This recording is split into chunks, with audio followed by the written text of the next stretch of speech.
This is not You're live. Whoa, here we are. Oh my goodness. Here, do we need to get nice and cozy, or do you need to get cozy to me, Danny? cozy with you. How you doing today, Dale? I'm doing great. Thanks for asking me. You know, it's a Saturday. Yeah. Playing some Pokemon. We're at Galaxy Comics.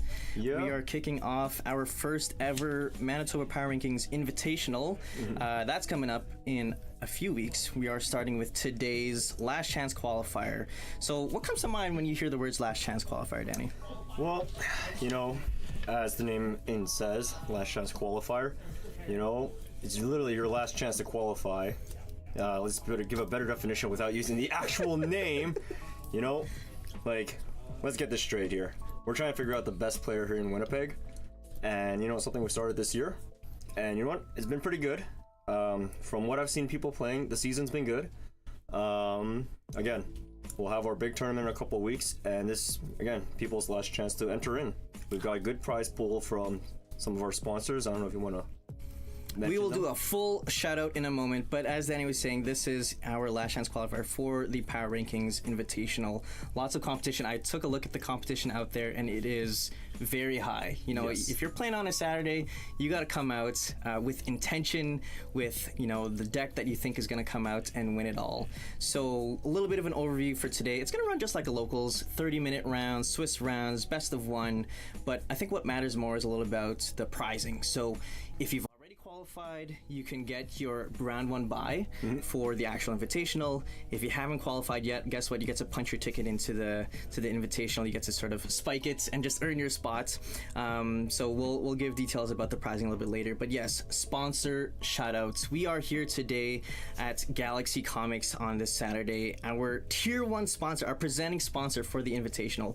So huge supporter of our community. You know, they've been around forever, since the 90s, serving the Winnipeg community and beyond. You know, people come here for comics, people come here for toys, we come here for Pokemon, in which they're a huge supporter. So shout out to Galaxy, shout out to Cam the GOAT. We see you out there. And you know, it's actually funny because Cam is usually our TO for our locals, and he decided to play today, and here we are on the stream here playing against Jordan. Goodness me, we've got Cam Whitehead on stream today. All right, we're gonna tune into the stream in just a moment. Rounding out our sponsors, we've also got Tricard Games. So Tricard Games, you may know them as Josh and Lachlan, but together they form Tricard Games. You know, huge members of our community, not just supporting us with the Power Rankings, but with our community activities overall. So check them out. You know they're always going to be at Mulvey Market. Check them out for their singles, their sealed. I know they're over there at tricardgames.ca. So a huge thank you to them as well. We also want to give a shout out to none other than Wish Nikki. If you love battle royale style sort of pack openings, you got to give a shout out to Wish Nikki. Nick is a huge supporter of not just the TCG but the Pokemon community overall. You always see him building up communities, so it's really great to see him supporting us.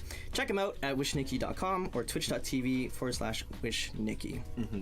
But anyways, on to the game we have on stream here. So we got Cam on the right there playing Raging Bolt there, or Regidrago, my bad. And then on the left, we have Jordan Leclerc playing Raging Bolt. Let's see here. We've got Cam starting off pretty good here. You got your Nest Ball, get that Regidrago set up. Tash for turn. It's already Teal danced, or he has Teal danced now. What's your opinion on this matchup, like how it should go? Well, it should be, if I'm looking at that correctly on the left, we've got Jordan with the Raging Bolts. It should be Raging Bolts favored. You know, you've got the speed of the teal mask Ogre Pawn, really just accelerating that damage output. Of course, Regidrago has a ton of 2 prizes. If they're able to weave in the Radiant Charizard, that can offset the prize trade. We also see a Dusknoir, a little spice action on the left there with Jordan. I was gonna say, like, I'm curious to know if he's playing like your typical 2-1-1 line, or if he's kind of like a 4-card package. Like I've seen some lists play like 1 Duskull, 1 Dusknoir plus a Candy and Stretcher, because again, not both decks, but again, Raging Bolt, you play your heavy counts of Pokestop to get through your draws, and like again, just having the Stretcher and Candy, like those go to your hand, and then you just Stretcher the piece you need. But honestly, in my opinion, I think, like you said, Jordan with the Raging Bolt does have a better matchup. it is faster for sure. But yeah, no, it pretty much comes down to who can go 2-2-2 first. We see Cam playing the Prime Catcher onto the Teal Mask, looking to see if he can disrupt, perhaps choosing which Pokemon to promote. Yes. Looks like it'll be the Drago V. Now, I don't see any energy attached here, so not sure if this is a way to... Honestly, in my opinion, because yeah, this is Cam's first turn, and he is going second. Because again, we saw him slam the Drago down this turn, so there's no evolving into it. So even if he does charge into it, but again, he does bench a second one. One thing that could swing this matchup as well is depending on his list, whether he plays, and I know a lot of people cut it, the Noivern EX, right? Just with the attack, 70 damage, can't be touched by basics. I personally am a fan of that, and I will, any deck that can play an attack like that, I will always play it. Like, I personally, my Terapagos list, I play Crystal and one of each energy just so I can crisp an attack. Oh my goodness gracious. We are at a point in the format where, deck lists are getting a little bit figured out, right? We've seen a top placing Raging Bolt. We've seen top placing Regidragos. And now, I think now at the end of the format, we're seeing, okay, what spice can people bring? What are those one or two card inclusions that can really make a difference in some of these matchups? We're seeing it here today with the Dusknoir line in the Raging Bolts, and we can only hope to see what sorts of dragon type Pokemon we see in Cam's discard pile. So yeah, really showing the testaments of deck building and deck choices, and really just reading the meta, which I know for a fact a lot of the players out here today are really tuned into. Without a doubt, we see these players every week. Hey, Danny, we see them. Oh, exactly. We know that this person's going to come out with this type of deck. You see Dale, you might think he's maybe playing control archetype of sorts. You might want to play an extra switch card or two, but this is really a test of the best, and I think it's showing here today. And I tell you, you know what, like, with the board state right now, like, it's not looking good in my opinion for Cam, just because again he did go second. Again, curious to know who won the coin flip to see who went first. Well, regardless of that, it looks like it's just a pass of a turn, starting with the Trekking Shoes, a keep. Every time somebody sees, so if someone keeps a card off the Trekking Shoes, I think I'm a little bit more scared to see what's going to happen next.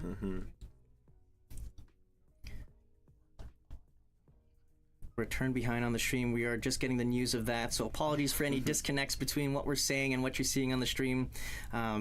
We are seeing the gameplay action here. This is our first time running an event like this. Can I just give a quick shout out to Mr. Keith behind the scenes? You won't see him today, but he's working hard behind the scenes. If anyone knows Keith, he's going all out with the stream.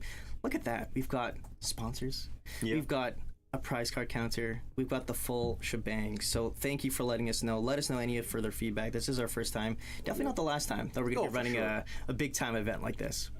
Yeah, and you know what? I am so glad you guys invited me to come help cast this. The people wanted you, Danny. We ran a poll. We ran a survey. We said, okay, of all the people, who do you want to listen to the most? They said Dale the least and Danny the most. So here we are. You're averaging out the results there. And you know what? You know what's really funny about that? The fact that, like, again, you did bring this up to me a couple weeks ago, and then literally, I think it was like 2 days ago, you're like, oh, I guess I should probably add you to the chat to planning. I'm like, oh. It has been a wild ride leading up to this event, not just for us organizers, but also for the competitors. Yes, for sure. And again, like you said, a lot of these players we have known for a long time. We've played with them. Very good community and very good players. Looks like Jordan here playing that Sada's Vitality, accelerating energy from the discard. From the previous turn. From the previous turn, as we are told. Oh, boy.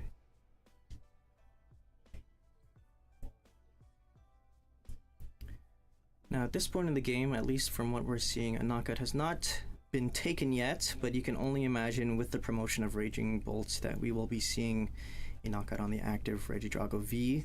Now, luckily, Cam's got a backup plan, right? He's got that other V, managed to get that down.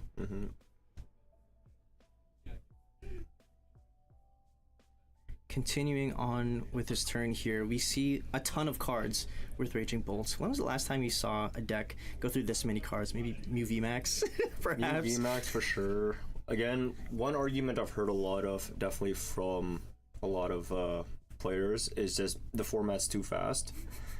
But like, throughout the years, we've always had like, again, card games, they're not going to be perfect, right? But I tell you what, one of the biggest issues with Pokemon for the longest time was they always had like the rock paper scissors decks, right? Like the three decks that like kind of were up there would beat each other. You could almost argue in a similar manner that the format's still like that, but instead of like specific decks, it's more like kind of like types of decks, right? So you got your faster like hard hitters like Raging Bolt, Roaring Moon, Gouging Fire sneaking in there, which I'm a fan of. And then you got like your kind of more control-y stall decks like Banette Item Locks. We've got Thorns, which I know a lot of people dislike. And then of course you still got like your Zard kind of like late gamers. It just all comes down to like, again, a skill base, right? Several options, any deck can win, and in fact we have seen that. If you know, the legendary pre-built deck enjoyer, there was one individual that was, I think it was 3-1, an incredible run, just a league battle deck. But tuning back into the game here, we do see Cam use his V-Star ability, discarding the top 7, making some choices as far as which cards to take. He's eyeing up the energy switches, which makes sense. You really got to get an attack off. A couple actions ago, we saw him hit the Dragapults off the Pokestop, so you like to see that. You like to see your attackers in the discard pile. Yes. So we've got the attach for fire there, and there's one E-switch, and I'm assuming a second one comes down. There's the other one. And you know what the other thing too is I've noticed as we've watched the game so far is that those are definitely his first 2 E-switches. So he's still open to the other 2 to be able to charge another Drago. But like, honestly, in my opinion on Regidrago, again, it's very versatile. It's, again, very similar to like your Mewtwo Mew GX back from Sun and Moon, but with, having versatile attackers. But the issue I have is just being able to consistently charge the attacks and just, again, getting the pieces you need where they need to be. You talk about consistently charging up the attacks. I look at Cam's board state right now, and there is an open bench spot, but you gotta wonder what happens next, right? Cam's a great player. You gotta think about what happens next. He's gonna get the attack off. Probably not the KO unless he's going for a Giratina knockout, which I doubt, but we're gonna see he puts down the Sinnoh, bumping the Pokestop. But I have to wonder what is going to be the next attack. You could bring up the Radiant Charizard. Not sure if he plays that card, but you would have to assume like again, it's just there to offset the prizes, right? Because again, Drago, like, again, it's very similar to like, it's almost like your kind of turbo decks full of 2/2/2s, like 2 prizes, right? So it's there to help like offset it, put it in a 7 prize game. But again, leaving that bench spot open is correct, because I personally am a fan of the card Thornton. Ooh. Yes, but I have yet to see an actual Regidrago deck actually play it.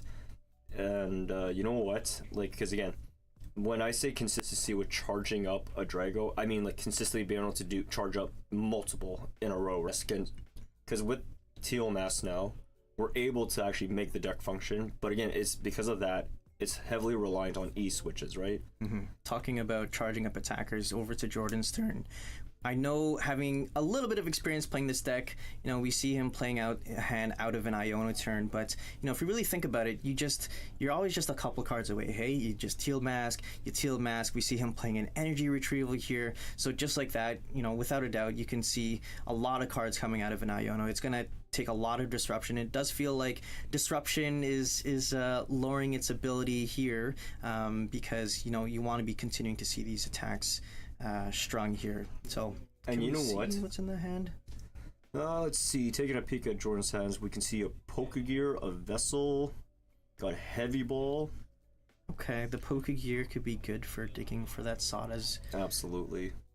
And like on the topic of like disruption cards. Oh no, he's got the Sawdas in hand. Oh, look at that. Saving that gear for a rainy day then.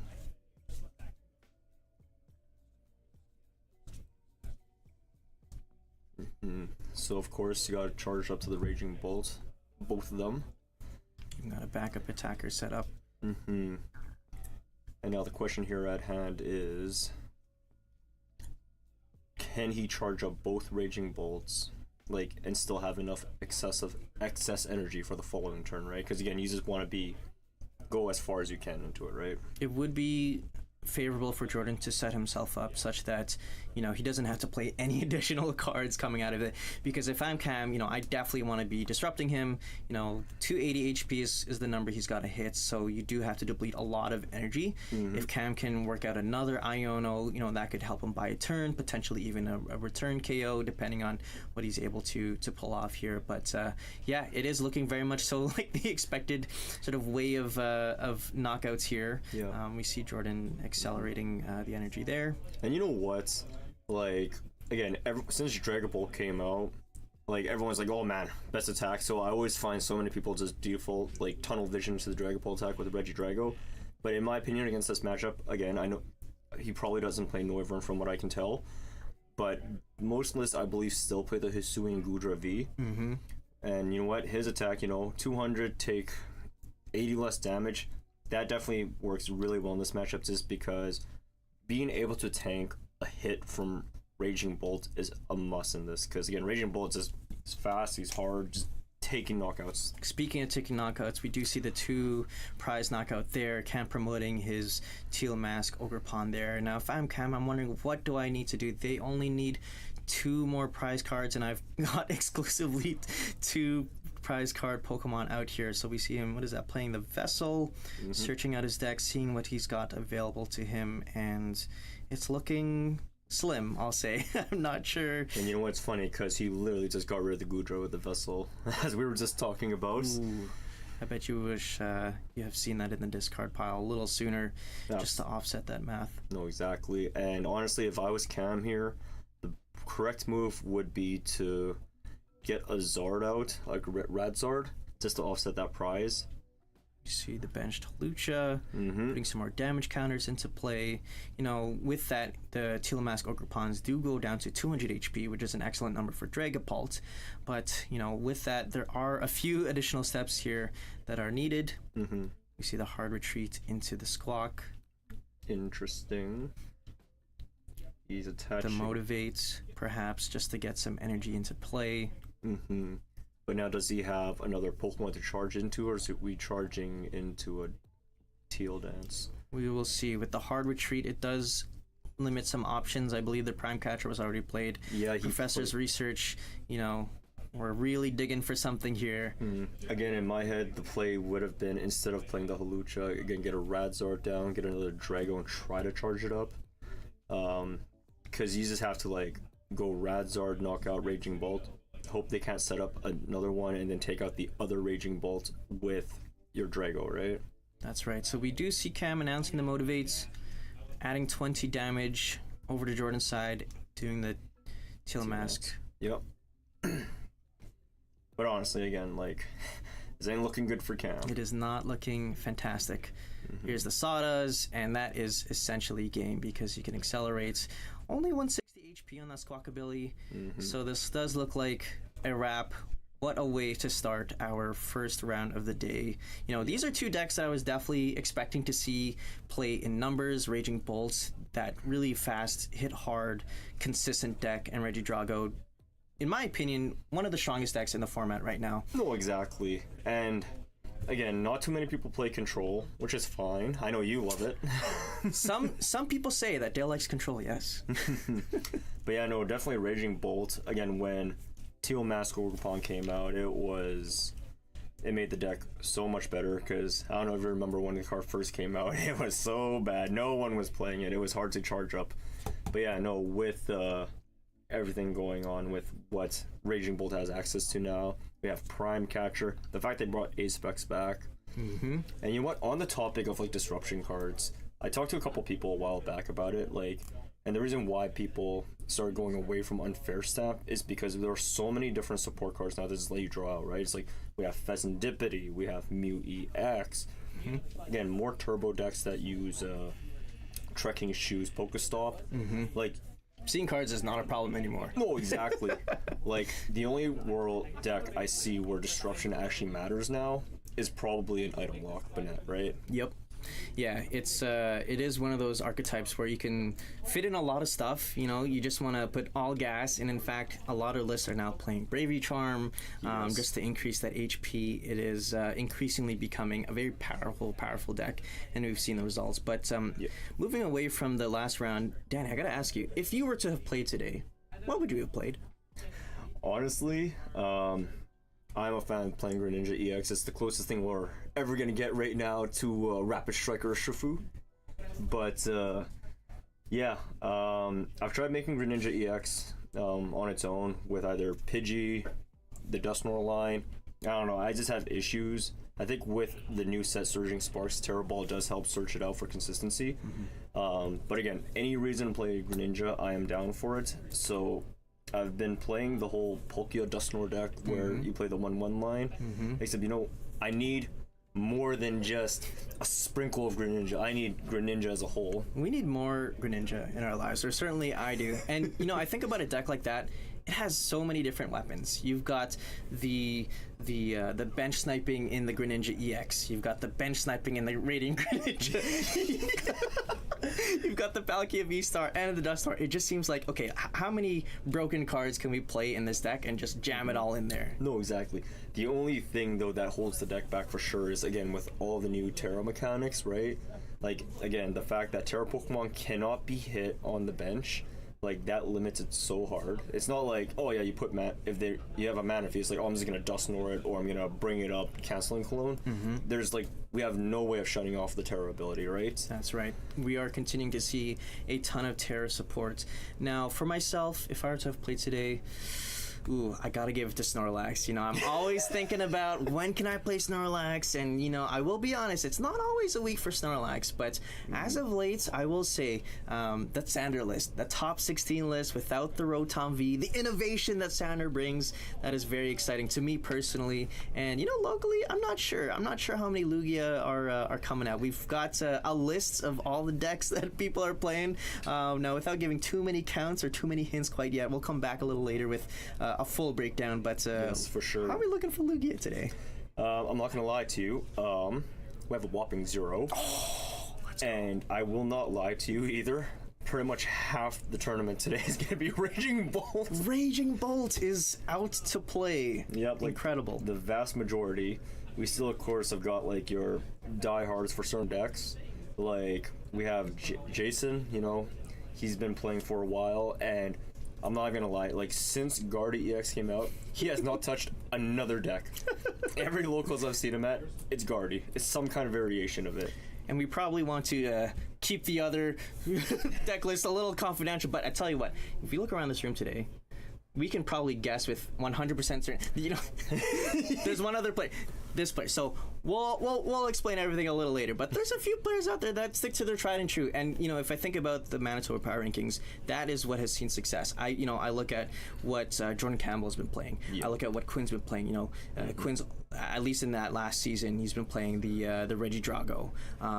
With Braden, when he got his quarterly qualifier, all he played exclusively was Charizard and Gardevoir exclusively. Yes. So there is merit to being consistent with your deck. But I wonder, is there anyone today that's maybe playing something off-brand, maybe something a little different from the meta, or is it looking pretty standard today? I mean, it's honestly, from what I've seen, it's pretty standard. We do have one here. He mentioned what he's playing in there. I know he's a newer player. We'll see how his list goes if we get him on stream there. Okay. But yeah, I know definitely staying true and all that. It always comes down to when you're playing competitively. It's do you try to play what is the meta, or do you try to play what you're most comfortable with, right? Absolutely. Because I'll tell you right now, years ago, back in the Sun and Moon era, right? Back then, I was actually going around doing regionals and whatnot, and when Gardevoir GX came out, I don't know if you remember that card. I don't know. So Gardevoir GX was the meta, right? It swung infinite. His attack, it did damage equal to energies attached to both actives. Oh my goodness. And just passively had the ability to accelerate to herself. Jeez. So that became the meta. And then at some point after, people started playing Volcanion EX, which by the way was my first deck I built when I started playing the game. Okay. But I thought to myself, all right, what am I really comfortable with? So I decided to play Metagross GX into this, and I'll tell you right now, I had fun. I don't know what that deck is, but it just sounds like a rogue deck. It just sounds like a Danny deck. And if you know what I mean by hearing the words Danny deck, you know what I mean. So there's a lot of merit to picking sort of your comfort pick for sure. Exactly. But I would also add that it also depends on who you are as a player, right? Like if you are comfortable switching decks and finding success with that, then by all means go for it. But I'm gonna venture to guess that most people should at least maybe consider sticking with their deck. It's especially with this type of a meta, there's a ton of different interactions, there's a ton of different matchups, and oftentimes you see success with just being consistent. No, exactly. But nod to the to the really seasoned, really dedicated players that can just switch up their decks every week. That's also an option. No, for sure. I am definitely one of those who always try to mix it up. But again, if you were to throw me into a more kind of competitive scene like this, then I would definitely have to play something I am definitely more definitely something I'm more comfortable with, right? Excellent. So let's take a quick break and just recognize where we are today. We are at Galaxy Comics. Real big shout out to our biggest sponsor, huge support of the community, not just in this event, but ongoing overall. You see here we've got the beautiful background of the Pikachu stock back here. We are giving it to you real, 100% here. Galaxy Comics here at Henderson Highway here in Winnipeg. So I want to make sure we're giving them a quick shout out here. Yes, for sure. Okay. We have other people that are going to be on the stream. Do you want to give a bit of a rundown as to who else we're going to be seeing behind the casting desk? Yes, so of course we had myself and Dale here started off, but later on we're going to have our own Hayden and Jay. They'll be coming in hot. We got Steve. Again, all great players in the community. All great players. Like, I don't know what else I can tell you except, Steve, he's a pillar. Yes. A pillar of our community, without a doubt. Yes. You think about Danny decks, we also have Steve decks. You know what? When I first met Steve in the couple of tournaments I played against him, he was playing the Ampipalm coin flip deck. And I was like, man, what is happening right now? If you're not saying what is happening when you're playing against Steve, you might not be playing against Steve. Nope. This person might look like Steve. It's not Steve. So I remember my first interaction with Steve, which is actually his first locals here at Galaxy, and he was playing, I think it was just Kyogre Cryogonal? Is that the Pokemon? Yes. The little snowflake thing? Yep. That was fun because, more, I think there was coin flips. I can't recall. Yeah, no coin flips. The Cryogonal was, you would charge energy onto the Kyogre, and the Kyogre you would the discard. Yeah, you mill X from your deck, and then it would deal X equal to whatever you milled on energies to two of their bench. God, shout out to Kyogre Celebrations. If you miss Kyogre from Celebrations, drop a comment in the comments because I know there's at least a few diehard fans of that Aqua Storm, including myself. Honestly, like, piggybacking on that deck, because they also had the Groudon as well, which effectively did the same thing, but the damage output was higher, but it was to the active only. Oh, geez. Yeah. Just explode anything in front of you, and you got Kyogre for exploding anything on the bench. Oh, yeah. So we're going to take a quick break. We are going to take a look at what's remaining left in the round, stretch our legs a little bit, and we'll be right back with some more TCG action with round 2.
guys.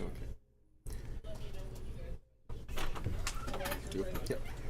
All right, welcome back as we get ready for round 2. Here I have Hayden beside me now. How you feeling today, Hayden? Good. It's a lot of great games we're going to see today. That's good. That's good. So, what's your opinion on what's being played today? I've been seeing a lot of Raging Bulls at the tables during round 1, so hopefully a lot of those we'll be seeing towards top tables today. Yep. And you know what? On our next stream, we're gonna have Connor versus Josh. I don't know if you had a chance to see what they were playing today. Yeah, I saw a Bennett EX. Yes. You know what? I was actually talking with Connor about Bennett earlier this week. He sent me this list he found on Twitter that was Bennett Guardy with Dragapult. Ooh. I looked at it, and then I strongly disliked it immediately. It was like too meme. And then, did you see what Josh was playing today, you said? So I was a Raging Bolt. Yep. What's your opinion on how this matchup should go? I think it's a little bit... I think it's kind of close. Bennett can slow him down a lot. I think it's just like how fast or how long the game goes. No, exactly. Because, like, again, Connor could, like, item lock him to, like, the infinite. But again, like, Raging Bolt, we still got Teal Dance to charge up the energies, and he still has Sawdust, right? Like, it's just... As tempting as it is, the best move, in my opinion, against the matchup is to, like, try to trap something. Because most lists now for Bennett play the Gravity Stone, right? We're just like getting them trapped and then getting the Kazam, you know, spread that damage and then start taking multiple knockouts, right? Another thing to consider with this matchup is just how, like, because Raging Bolt can just run through your board very quickly, so how are you going to respond to that fast, like, 2-2-2 game plan that they have? No, exactly. Like, that's the other thing, too, right? Like, one play that I've done, personally, because every time I try to play Dragapult, the world doesn't want me to play it, and it just becomes Radiant Alakazam the deck. I tell you, there was one time I was playing it, played against so many Raging Bolts, and because, you know, they like might play one Iono, one Judge, who knows, right? But they never use it, they just always want a Sada. So that whole game, I'm not even kidding when I say I swung with Radiant Alakazam twice, swinging the infinite to take knockouts. But yeah, but looking back at the game here, we've got Connor starting it off. Pretty good start there. He had the Buddy Poffin, got those 2 rolls, got 2 shoot bets, and it looks like he passes off to Josh. And honestly, like, I don't know how well you know Josh here. To my opinion, I believe, is a newer player. Yeah. Yep. And one thing I find funny is that every new player comes into Raging Bolt, which isn't bad. Like, it's a very simplistic deck, right? Yeah. Well, it's good for a reason. If it's simple, it does what it needs to do, and it just happens to be a really good thing to do right now. No, exactly. But going back, yeah, Josh starts off with a Pokegear. It looks like he whiffs it. Kind of looking at his hands, see what we can see here. Let's see. The Earthen Vessel is he looking at? Can't quite tell. Well, he's going for the Teal Dance. Draws 1. Yeah, his hand's not looking... It's not looking bad. There's a Raging Bolt. There's a Raging Bolt. Yeah, for sure. But again, it just comes down to... As I say, it's a simplistic deck. It still also comes down to, like, your sequencing of how you want to do things to, like, keep it consistent and smooth, right? Double Nest Ball. Ooh. Who needs Buddy Poffin? Yeah. Who needs Buddy Poffin? It's a crutch. But, you know, going for your typical start, you know, we've got a Raging Bolt. He's grabbing the Squawks. So there's something that Connor can take advantage with that Gus play and use Gravity Gemstone and kind of lock out. No, exactly. Lock out an option. Yeah, and then again, it also will come down to how many... Actually, that's a lie. I was gonna say switch card, but he can't even do that.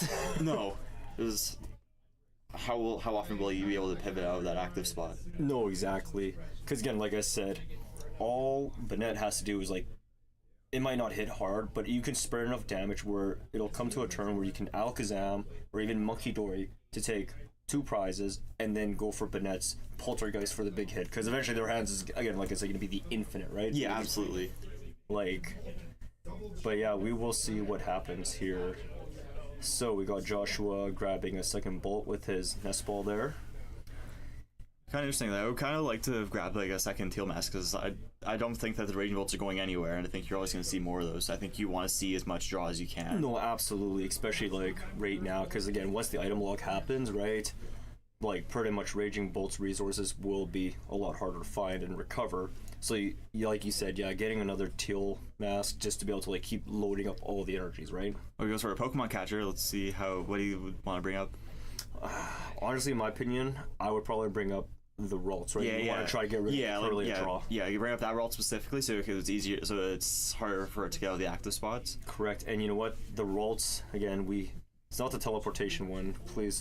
That's the one that's the choose attack can't use it. Correct. And honestly, I am a fan of that Ralts because there was a while I was playing Guardy, and I tell you now, I was playing it in the whole ancient box meta, and I just monoed swung with this Ralts, trying not to get just destroyed. I didn't play too much Guardy when we would use these Ralts. I just was like the 4 teleportation bursts. Yeah. We have lots of lax locally, so I just want to just pivot out of the active as much as I can. For sure, absolutely. But yep, let's see here. Still continuing with Josh's turn here. What do we have in play here? He's contemplating on playing down Asada. I guess if he's just gonna bin the hand anyways, then might as well just use up everything he can. No, for sure. But again, from what I can see, he's already squawked and seized already. Is the issue? Oh yeah, of course. Yeah. The only issue is here again, just finding the right energies to Sada, because again, it feels bad Sadaing a grass to your Raging Bolt. Right? Is that another teal mask in the discard? That is in fact another teal mask in the discard. I think what he's worried about is again also having too many other liabilities to get stuck, right? Mm-hmm. And like sure, teal mask can attack, but again, just the energy counts and being able to bring him back, right? Getting it going. Of course. I think just like right now, what he wants to do is just set up as much as he can, get everything ready to go, so he can just continue just wailing out these big damage swings throughout the game without being able to be slowed down by that item lock. No, for sure. It's just again finding like the happy medium of how fast do you want to go, and like kind of like at what pace is good, right? When we see the Lost Vacuum getting rid of that Pokestop, doesn't want Connor to use it, I guess. It's not a bad idea, because I have seen some Bennett lists do play that Pokestop, right? Because it's like I can still use items you can't, so I'm gonna play this anyways. Yeah. It's definitely not a bad choice. I honestly probably personally would have rather tried to. I know it becomes a dead card for the most of the game, but I personally would probably try to save that vacuum still for that one turn you don't get item locked, right, and get rid of the stone if you can. It looks like he missed the attack, so it looks like it's Connor's turn now. It looks like he's. Yeah, that never feels good, when you're playing like a fast, consistent, just power hitter like Raging Bolt. And that's one of the things that makes it that good is when you hit that turn 1 attack, that's where you just that's where you got the snowball going. You just snowball throughout the game. You just keep going, right? Yep. So we come to Connor's turn here. Let's see. But Ultra Ball to grab that Curlia. Yep. Get that draw going. That is always correct. You know what I want to see here? Just because that Ralt is active, I want to see that memory skip. I want to see the memory skip too. Just like, so you brought it up here. You're asking for no Bellowing Thunder. Yeah, because you know what? If I remember correctly, Bennett might play one switch in their typical list, but honestly, they do not play rare candy, so there's no way for them to skip straight into a Guardian, get the swing item lock, right? Well, there's that Rain Alakazam you were talking about. Maybe we got to see it attack. Hero. So it's like Professor's research. Yep, we've got a research going on here, refreshing his hand because he dumped it really nicely. If I remember correctly, because I did take a quick peek at Connor's deck, I believe his ace spec of choice is definitely the Prime Catcher. Yeah, that's why I've been seeing a lot of these lists. Prime Catcher is very useful. I think it's just the best ace spec right now. Oh, absolutely! Like without a doubt. Until you run into item walk. Yeah, it's sad. Honestly, like one ace spec I think would be really good in Bennett's is just the reset stamp, right? Reset stamp would be really nice, but when are you really seeing that? If you're just gonna play the game where you're slowing everything down. No, absolutely. But again, being able to you want to in my opinion, when you're playing item lock, you want to slow your opponent so down all the way to the point that they cannot do anything, right? Mm-hmm.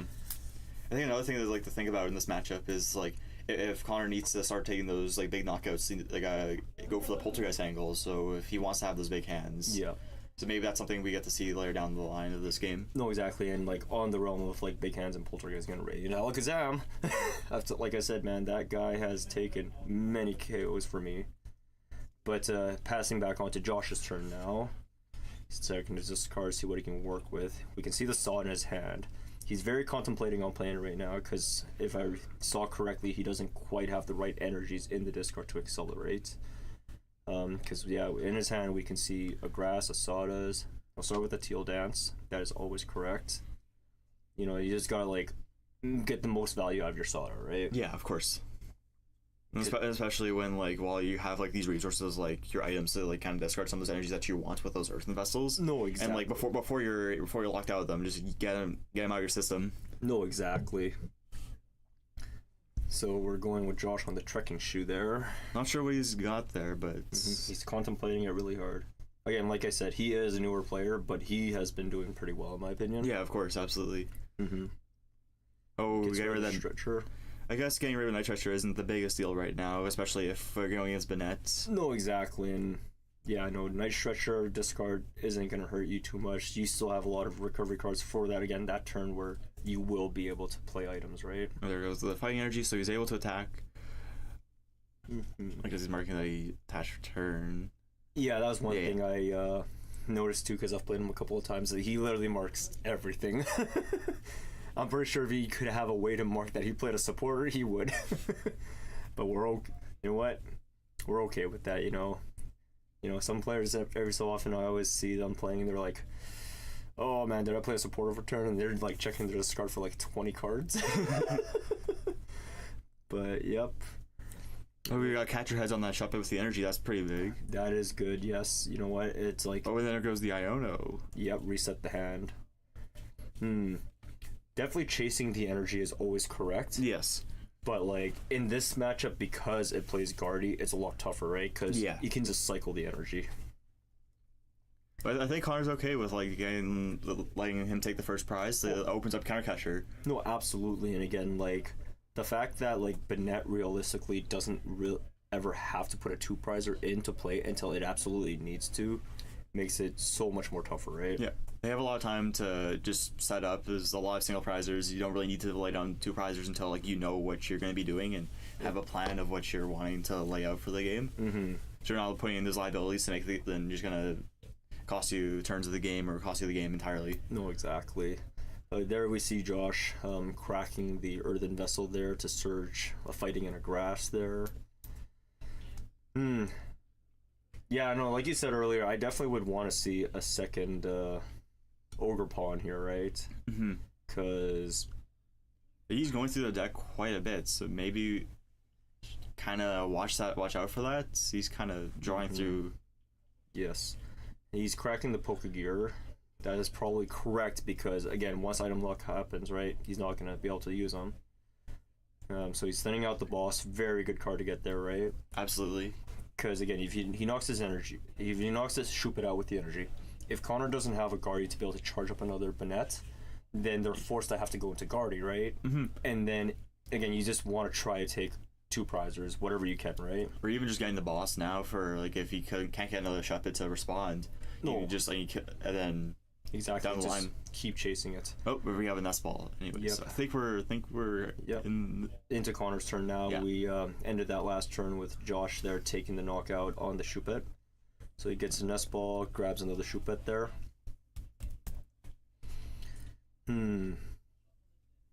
Yeah, again, definitely like taking a 1-prizer definitely feels bad on Raging Bolt's end, right? Like, yeah, of course. They want to take those big 2-prize KOs. That's what makes it that good. No, exactly.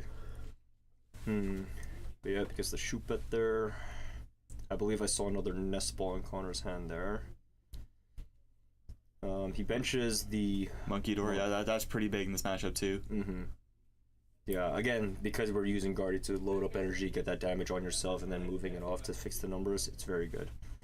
Now, in your opinion here, because I always see in... so we're going to start with the refinement there.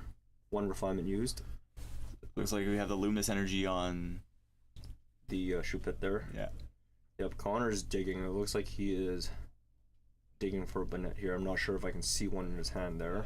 Well, even if like he can't, like he can still go for like the attack on the shop is. Yeah. They could, if on a coin flip, it's same thing as Bennett. Just lock him out of those items. No, exactly. But again, you gotta start doing. Oh, some there goes the looking, boss. Yeah, I think he sees what. I think he's gonna try and go for it. right? This play would be infinitely better if he has the gravity gemstone, right? Connor's still contemplating. He's going for it. Here comes the roll. What do we get here? Big money. And I wish we had bigger dice. Yeah, I couldn't quite see what that was. Yep. I guess we'll see shortly if he starts playing items whether or not if that was. Yep. I think it might have been a 5, so it might have been a tails on the gauging attack. from Connor's gestures and body language, I would assume that we did not hit that heads. No. All right. But that boss is pretty big because he needs to find like another way to get out of the active. No, for sure. You definitely see Josh skimming through his discard, see what energies we have, right? Trying to decide what he wants to do here. Well, there's the energy for the retreat. Yep, manual attach. So, again, leaving those markers to know that we attached return. I think one of the things I'd be concerned with if I was Josh is like how many cards I have in deck because Oh, absolutely, because this is he's been drawing quite a bit. Like he's been churning through. I know he played that Iona last turn, but that it's still like quite a big chunk of the deck that's gone. There goes that Sada's. Yep. He's gonna just draw even more cards. Yeah, that's definitely one big win con to Bennett, yeah. yeah, just decking your opponent out, right? And with like once Connor gets the item lock established, you can just remove that pal pad, so you can't just grab that Iona back and kind of prolong the game more. No, give him more time to find the pieces together with what he needs. Because again, Teal Dance. yep. Looking in Josh's hands, I can see a stretcher. We still have that boss, but he saw it this turn, so that's a no-go. See a grass. I think I see that pal pad maybe. See an energy retrieval. Let's see. It looks like he's just going for the swing for the knockout. I think Josh is in a very good position right now. Right now he's back on even, which is good. And from his board state, he has enough energy that should Connor ever bring out the Bennett, he can one-shot it. Yeah. And one thing I've noticed that Josh has been doing too is like trying to keep his hand size low, right? Because again, should that poltergeist ever comes out, but honestly, in my opinion, that's probably the least of my worries if I was Raging Bull, right? Like I personally would rather just go all in and just go big, right? Yeah. Like, especially like you're a faster deck, right? Looks like, is that an Ultra Ball that we've seen Connor's hand? Yeah, I think so. Yep.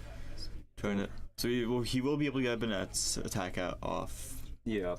It just comes down to like. So there goes Ralts and what else? Well, there's a Nest Ball in his hand, and no, he goes for the Turo. Turo discard is probably fine in this matchup because again, like looking at the board state, it's probably at a point now where Turo won't make a difference now. Yeah, like we know he has the boss, but like I think that's probably like his only gusting left because like unless like I don't know where that Prime Catcher is. I don't know if I've seen the deck or if he. I haven't seen the Prime Catcher played yet. I might have missed it, but I've seen the catchers. I've seen the boss. Yeah, we've seen 2 catchers. The boss was in hand, or did he play the boss, or was it still in hand? It's still in hand there. He played Sodded the last turn there. Again, just trying to load up energies for when the item lock happens, right? Just so he doesn't have to like commit as hard to searching. Yeah, I think if Connor wants to establish that Bennett this turn, I think he needs to get that Raging Bolt either out of play or just out of the way so that it doesn't just come back swinging. No, and just exactly. another 2 prizes. Yeah. We do see that Bennett come out. Yeah. Again, I think, like you said, he has to get that Raging Bolt out, right? Like, the correct play would probably try to go for the Squawk with the Gravity Gemstone if you can find it. Because, again, like, you know what? He could actually gust up the other Raging Bolt, because looking at it, it only has a grass energy. True. And from what I could see from Josh's hand, it does not look like he has the resources to be able to actually properly charge up. Oh, there we see a Screamtail. I think that's what that is. That is a Screamtail, yes. He's probably trying to like just takes. He can take out that Squawk. He can, and you know what? I think Connor might be trying to get something out of his prizes here. He probably is missing something key. But honestly, having a Screamtail attacker isn't the worst either, right? Just a nice He also surprise. has like a little bit of a slower start, so I think just seeing just him start taking initiative and just getting caught up in the prize race. So No, exactly.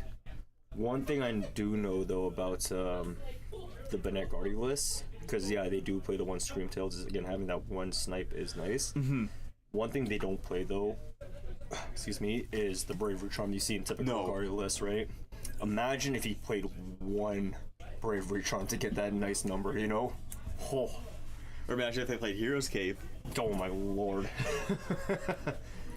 Yeah, I think we're asking for too much now. No. This is Bennett with infinite health. But yeah, we're charging up the Screamtail here.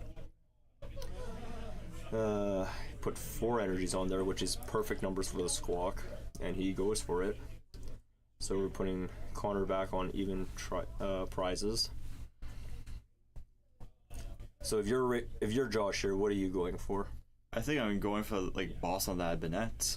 Yep, because again, because he has no other shoot bets prepped, you just want to get rid of anything that could like slow you down at this point, right? Get rid of the item lock. I think like, and then that just puts Connor in like a very bad spot right now. No, exactly, because again, if he gets rid of the Bennett, Josh will have access to all items, right? That gives him the options to whatever he wants to do freely, effectively, right? Yeah. But Josh is thinking about what he wants to do here. Because again, with the Screamtail, right? Like, because the deck doesn't play Bravery Charm, the damage output's capped, so he's not taking a knockout. He can't even swing into the Ogre Pawn on the bench because of the Terra, yeah. Yes, the Terra effect.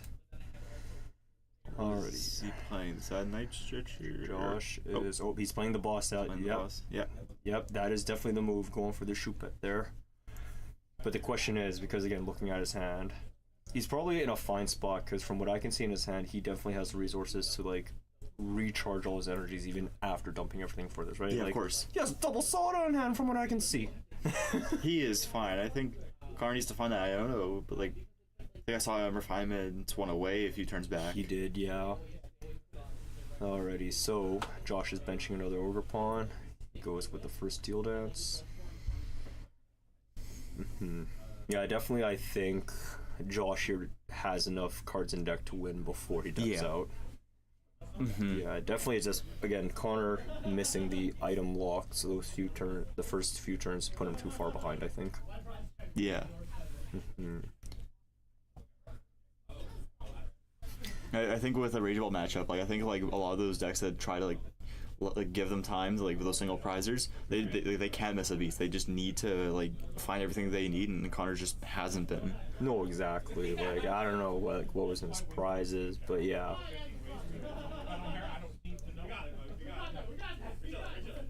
We've got Josh thinning out the last of his energy. From what I can tell, he searched out one lightning there with the earthen vessel. Yeah, but I think like once Josh once he removes his mana from board, he removes a lot of energy as well. So I don't know. I think he has enough grass to just like attack with the Raging Bolt again. But from what I can see, there's just 3 on the Teal Mask, and there's another like 2 on the bench as well. The other bench. Exactly. So I think he's obviously attached to that Raging Bolt. Yep. Yeah, he's prepping up just in case that off chance that Raging Bolt does get knocked out, right? And again, like, I see that Raging Greninja being bent. Yeah, I'm not sure about benching that this late into the game, because like after having that earthen vessel, he's like out of energies for the thin out deck, and I understand he still has the retrievals, but like. But if I was Connor right now, what I could do is like if he can get that Iono counter catcher on that Raging Greninja. I think he had that last energy in his hand, so I don't know how many vessels he's down, but if he can kind of stall out that Raging Greninja and keep Screamtailing the bench Raging Bolts. This is true. Those are all moves for sure. Those girls at Salvatore. Yep, with the refinements. And it looks like the play you're talking about could be Dream almost. He's almost there. He's got the Gus for sure.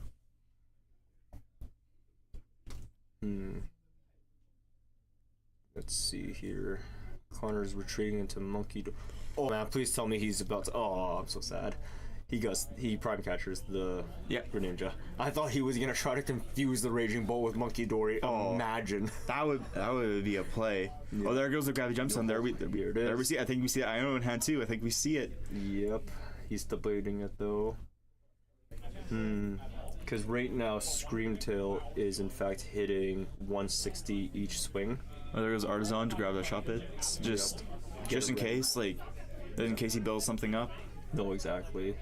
The only thing again that Connor does have to be worried about is that we still haven't seen Josh's prime catcher, right?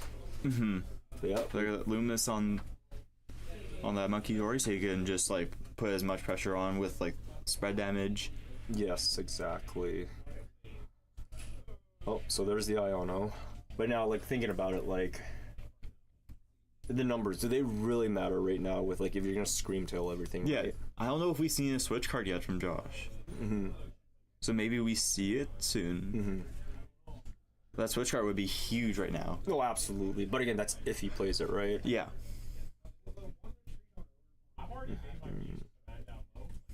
Let's see. Just checking the discard to see what resources he's used. Yep. Very important to just know like what keep tabs on like what you have used, so you know what you can do and what you can still do. Yep. But there's Connor going with a Screamtail. They're putting 160 on the Raging Bolt on the bench. So he knows like I'm putting you the 2 cards. Like, do you have enough to run?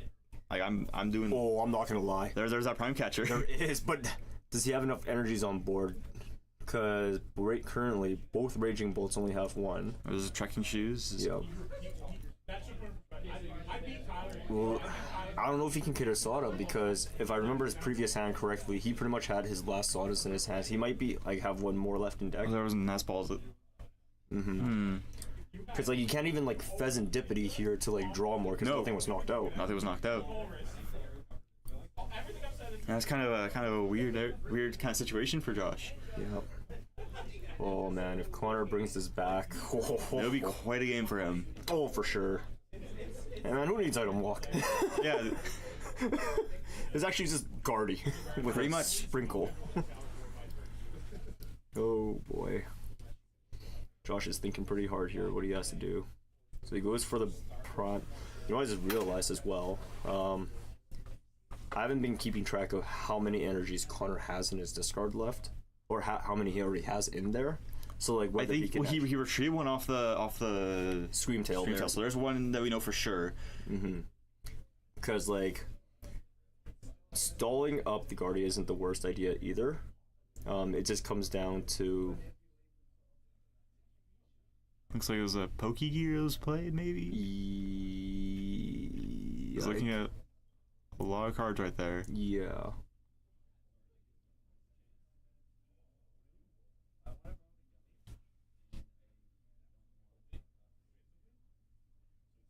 Oh, he passed Oh, with a lot of cards in hand.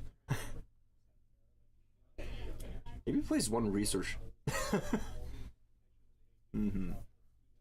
But no, yeah, he passed off, bringing it back to Connor. So Connor Ultra Balls for Bennett there. I think another thing that like Connor could do is like set up like monkey door damage on either like a Raging Bolt or Teal Mass, so you can clean it up with like the following turn if with the Gardevoir EX in case the Screamtail gets knocked out. Yeah. So I think Monkey Dory here is like being able to just have the energy to retreat. Yeah. Oh, absolutely. So he goes back into Screamtail, which is correct, right? Because again, like Josh is at 2 prizes. And then the counter catch back, the Greninja's back up. So God. So I think, yeah, you're right. So the angle here, in my opinion, again, depending on how much more Gus he has left, right, is just keep setting up numbers on Raging Bolt, Monkey Dorying, and just taking all 4 prizes in 1 turn, right? And yeah, no, definitely Connor put Josh in a tough spot, right? Because, you know, you see that Choupette down, you're pretty much forced to have to, like, either try to go for the Bennett or the Choupette or just start dumping items again. I like what Connor's doing here. He's not taking KOs. No, exactly. It prevents the whole Fez play, right? Yeah, like prevents Fez, so he's just playing for just the monkey plays, which I like this monkey business he's up to. Oh man. But yeah. Still haven't seen a switch card yet from Josh. I'm like starting to think he doesn't play. Oh, here's a Pokemon catcher. Big money. It looks like it was the Tails. Yep. Yeah, like I'm not really sure what Josh can do here now, because again, burning that prime catcher and not being able to actually take that knockout is like That's massive. That's massive. it is. Yes. Looks like he still has another catcher in hand. He has a Pokestop. He's bumping the Artisan. Like I'm not even sure what you look for anymore at this point, right? Like you have to like go for Gus on Guardy and knockout all in one go, right? Night Stretcher. Oh. Fez is gone, but you just Night Stretcher back, and I think that Sada hits the bin as well. Yeah, that's not good. That's kind of scary, seeing Sada hit the bin. No, exactly, because again, like if I And that deck's looking pretty thin now too, actually. yeah, like if I'm remembering correctly right now, like all his energies are either on board or in discard right now. Oh, there we see that switch card. Okay. But here's the thing now, like what do you bring up? yeah, like do you swing with this Ogre Pawn? And like yeah, like it's just Looks like we hit time of the round, so yep. I think this game needs to, like, both players kind of recognize, like, we need to finish this game quick. I need, For sure. but I think like if this game's gonna end in the next 2 turns, like regardless of time. Honestly, in my opinion, I think if someone does win this matchup, it probably ends up being Connor because the board is set up a lot better.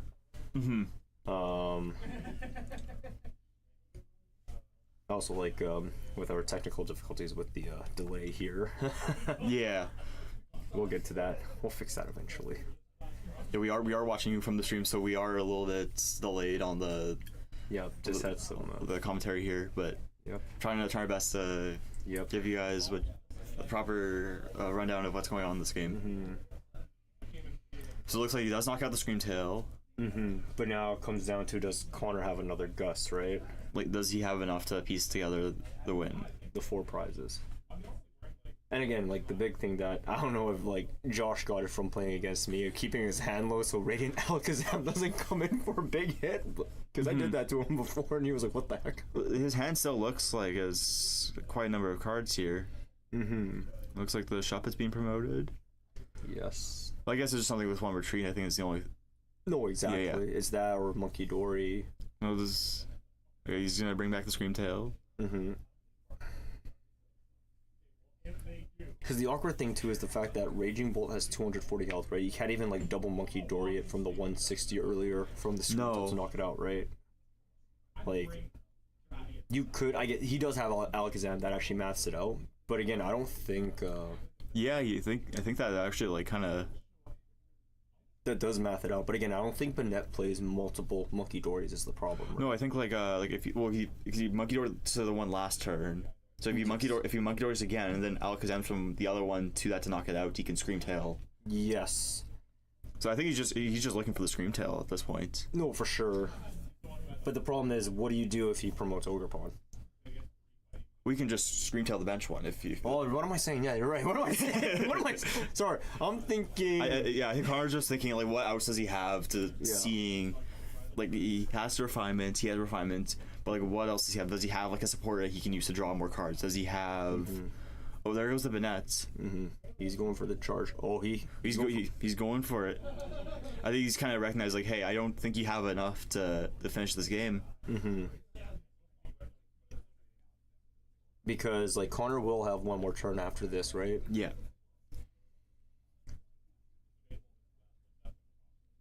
He's moving with the damage with Monkey Dory.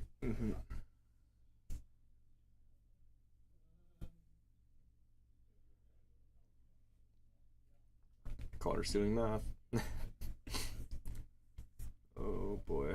Yeah, because Connor doesn't have a whole lot left in hand from what I can see. He takes the knockout on the active Raging Bolt. I think that was just with Poltergeist. That's pretty big. It is. So now all those items are just out of commission. I don't know how many Sadas Josh has access to. He's down his boss, I think. Down all those catchers. Uses Prime. Gears. Yeah, Gears are down too. He has the 1 energy on the Bolt, so I guess like if he sees those 2 energies, I think he could have it, but see him draw that Night Stretcher, so I don't Yeah. Can use that. Well, you know what he could. Did he knock out with Poltergeist or with the item lock? He knocked out with Poltergeist, so he can still use items. Oh, he did? Yeah, because of the numbering. Oh, mathing, right, yeah. So I think what Josh, he's looking at he's nest balling. If he did have another solid deck, I think they're kind of stopping play right now. I think they're kind of just talking about amongst each other right now. Yeah. Well, Oh, I think they're doing a ruling to see if you can steal dance with the no cards. deck. I think that's the last card.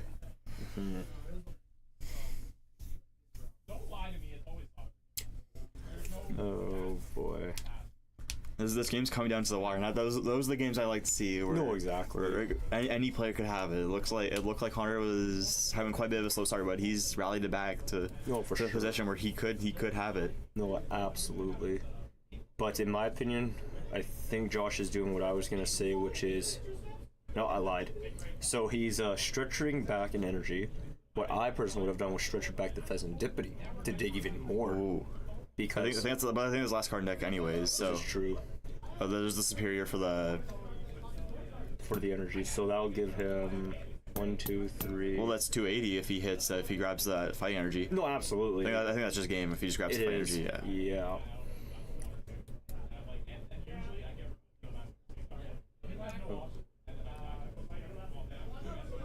Yeah.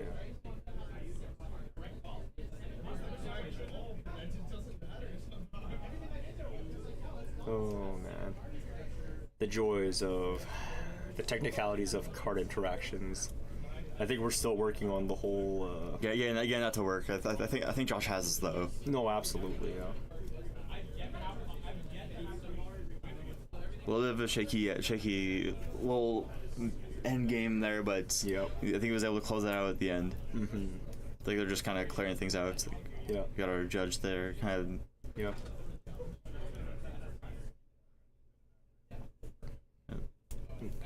Fun fact: I think that judge there is Cameron from the previous round, right? Yes, it is. Oh, what would we be without Cam?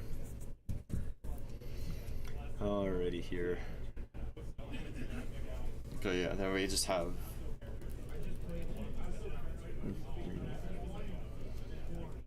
Oh boy. Oh. Not sure what might happen there, but I think it's a I handshake. think they came down to a little Knockout with Everlasting Darkness. He played items, double prize penalty. Oh, that's what so that's what was happening. Oh, okay, I see. Okay. Yeah, so that was the Everlasting Darkness that came. Okay, So never it mind. looked Then. like- You're right then, yeah, because Yeah, the math would have worked out for Everlasting Darkness to take the oh, KO. that is awkward. Prize penalties. Hey, did you ever have a really bad prize penalty? Yeah, because I didn't see the hand open, so I was like, I kind of assumed like Yeah, I know. that's what happened. Yeah. But yeah, no. What do you think? Thoughts so far about that last game there? That was a very close game. I think it could have gone either way. I think that last turn was a little messy, but Oh yeah, no, definitely a couple messy things in there for sure. it was very, very close. Love steals games where it could go either way. No, absolutely. Honestly, like, with again the lineup of what we have today, in your opinion, which kind of deck do you want to see? Do you think is gonna go hot? Like, who do you think? Like again, with the roster of what's being played, like, As much rageable as I see in the room today, I am seeing I think 2 Lost Box players today. oh, you know what? I'm a sucker for that Lost Box, and I would Yes, love you to see are. some more flower selecting, some closed experiments, some Lost Mines. Ooh, some Mirage Gates. Yeah, no, for sure. You know what? Oh man, Lost Box. I tell you, I only started playing online recently. Like literally, only started playing recently online. And for some reason, the only deck I can win with is Lost Box. And I'm not even talking as like a good Lost Box. It's literally just comfies and random basic Pokemon I threw together. But that's the joy of Lost Box. You can just play with whatever you want, really. No, It's like, oh, if exactly. I see this Pokemon that like can attack, it's a basic attack for like a bunch of different random energy costs. I can just meet those cards in Mirage Gate, and I can just have fun with that. Yeah, exactly. But I think what we're gonna do now is Nikki promo video. Just keep removing you. Yep. Do you want to Just go into keep removing. Yeah. Yep. And we gotta go ahead, Hayden. Yeah. So one of our sponsors today is Wish Nicky. So if you love Pokemon TCG openings live, you'll love Wish Nicky. He is all about building up the Pokemon community, so it's no surprise to see him supporting the TCG community. Check him out at wishnicky.com or twitch.tv/wishnicky. If you ain't first, you're last.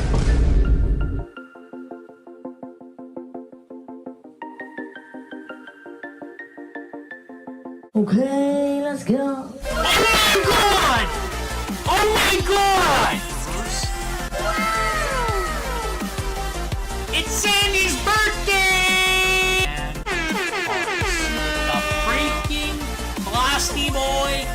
Back-to-back SIRs. Erica's freaking invitation. Bruh.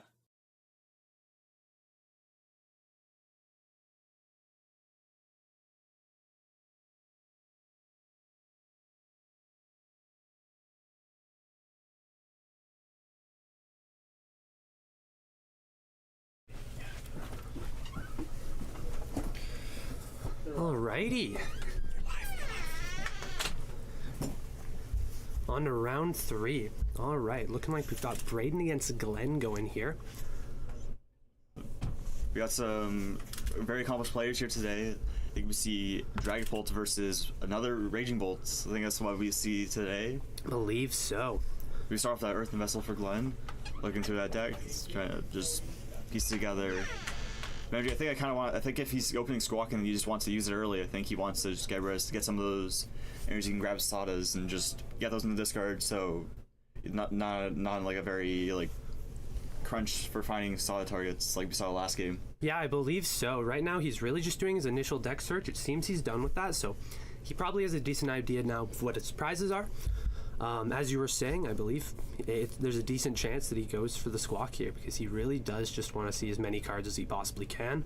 Just get energies going, get Sadas going, get the gas, and really just get your good knockouts. Yeah. And in case you're wondering, Danny's not here anymore. We got Jay here filling in for him. I've taken his place. Alright, it seems Glenn's going for the Pokestop. He might be trying to use that later on. Ooh, he's also going for the attach. So there's a possibility that going into following turns, we might see him motivate for some energies. It could also just be for a retreat. That's honestly the most likely situation, but you never know. Motivate's a pretty useful attack in some niche situations. Absolutely. We see the double Nest Ball. Ooh, yeah. Probably gonna grab like an Ogre Pawn and the Raging Bolt. Yeah, I believe that sounds about right. Just get a solid setup going, get a good board, and you know, as we were saying earlier, motivate. If you need, that's more energy, but you don't necessarily need that. Ogre Pawn and Sada on their own, very, very great energy acceleration. Good draw as well. So it's really just gas, keeps you going. Yeah, I think something Braden's kind of wondering is just how is he gonna just like piece together how is he gonna map out those games. One of the things I've noticed with Dragapult over the past with this matchup in particular, you're not quite hitting those one shots or anything like that. So you kind of have to piece together I'm not sure if he's playing the Dusknoir in his deck, but if he is will we need to see a few Dusknoirs to help piece together some KOs or anything along the way to kind of help him get things together. We do see the Squawk here, which is pretty good for Braden because if he just was able to Phantom Dive into that and spread some damage, set up some more knockouts later down the line, that's something I think he would like to see. It's a wonderful way to get a good knockout. It's really just a prize liability. It gets Glenn his draw and just gets a general board state, so it's really something that has to be done a lot of the time. But overall, especially considering Braden Dragapult a deck that spreads a lot of damage counters, you're gonna have to choose where you want your damage counters to go just to really make sure that you're deliberate and you line up your attacks so you can actually land your knockouts when you need to. But you don't always need to if you've got liabilities right there like Squawk, where you can just quickly hit it. It's got 160 HP. Well, it looks like we see the Bravery Charm on that Squawk ability. Oh yeah, it's a little bit more HP. That puts it just out of the range. Yeah, but is it 210? Yeah. We see the retreat to the Raging Bolt and pass. I don't know if I like the retreats right now. I think kind of just keeping that as an option, but Yeah, I'm not really sure if it's a necessary play. Obviously, you never know. Many things can happen, but there's a good chance that Braden's first turn is really just going to be setting up. we see that poke stop for him to just grab a nest ball, so That as well, yeah. that's pretty clutch for him. So able to just like kind of grab. Looks like another Dreepy is he's eyeing up. He's got that Ultra Ball in hand. Probably eye up the Luminions, gets the Arvins, set up his board, just grab. He plays the Pidgeot in his deck, so looks like Luminion's already in hand. Looks like, yeah. So Braden's got a lot of stuff he can work with here as well. Yeah, totally. He's definitely got a really decent hand, so he can definitely set up his board. He's really just looking to get some good stuff. It seems right now from the nest ball, he's already got double two of his Pokemon on bench, which is really good. He really just needs to get his Pidgeys and everything going. Yeah, looks like there goes. And there we go. Luminion just to help out. Grab the Arvin. So he's going for the Arvin, yeah. Force Seal. It looks like probably going to grab Buddy Poffin or Earthen Vessels to kind of see some more energy. Or there goes that Buddy Poffin. Yeah, there we go. That's what he really needs. Yeah, and some things that we're seeing in these first few deck searches is just like the players just taking their time just to see what they've prized, what resources they have available for them to use throughout this game.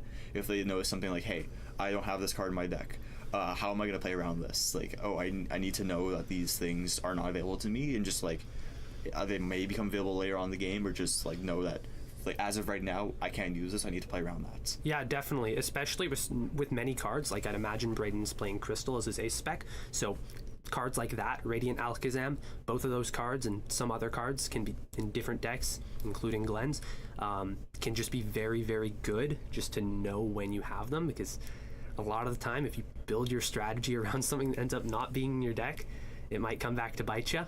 So you want to do everything you can to prevent that, and a good, thorough first deck search is a great way to avoid that. And we see that Ultra Ball, I'm guessing he's going to discard a Boss and a Dracloak. It looks like he's probably going to eye up that Rotom just to draw more cards and just get him some more pieces together for the setup. Absolutely. He doesn't need to go for an attack this turn. The odds of him pulling it off in any way, especially... Oh, it looks like he grabbed another Pidgey. Like yeah. And then he flipped the Force Steel Stone already, so he's going. I guess I think it's kind of smart for him to use Force Steel Stone now, because you never know if Glenn has the gust to just take that quick 2-prize KO, get him going, get him rolling. And might as well just use the Force Steel Stone now while you have it available just before it's gone. If that gets discarded for whatever reason, there's a very good chance that card's never coming back. So see the stadium bump. Oh yeah. Getting rid of that Pokestop's pretty big. Yeah, absolutely.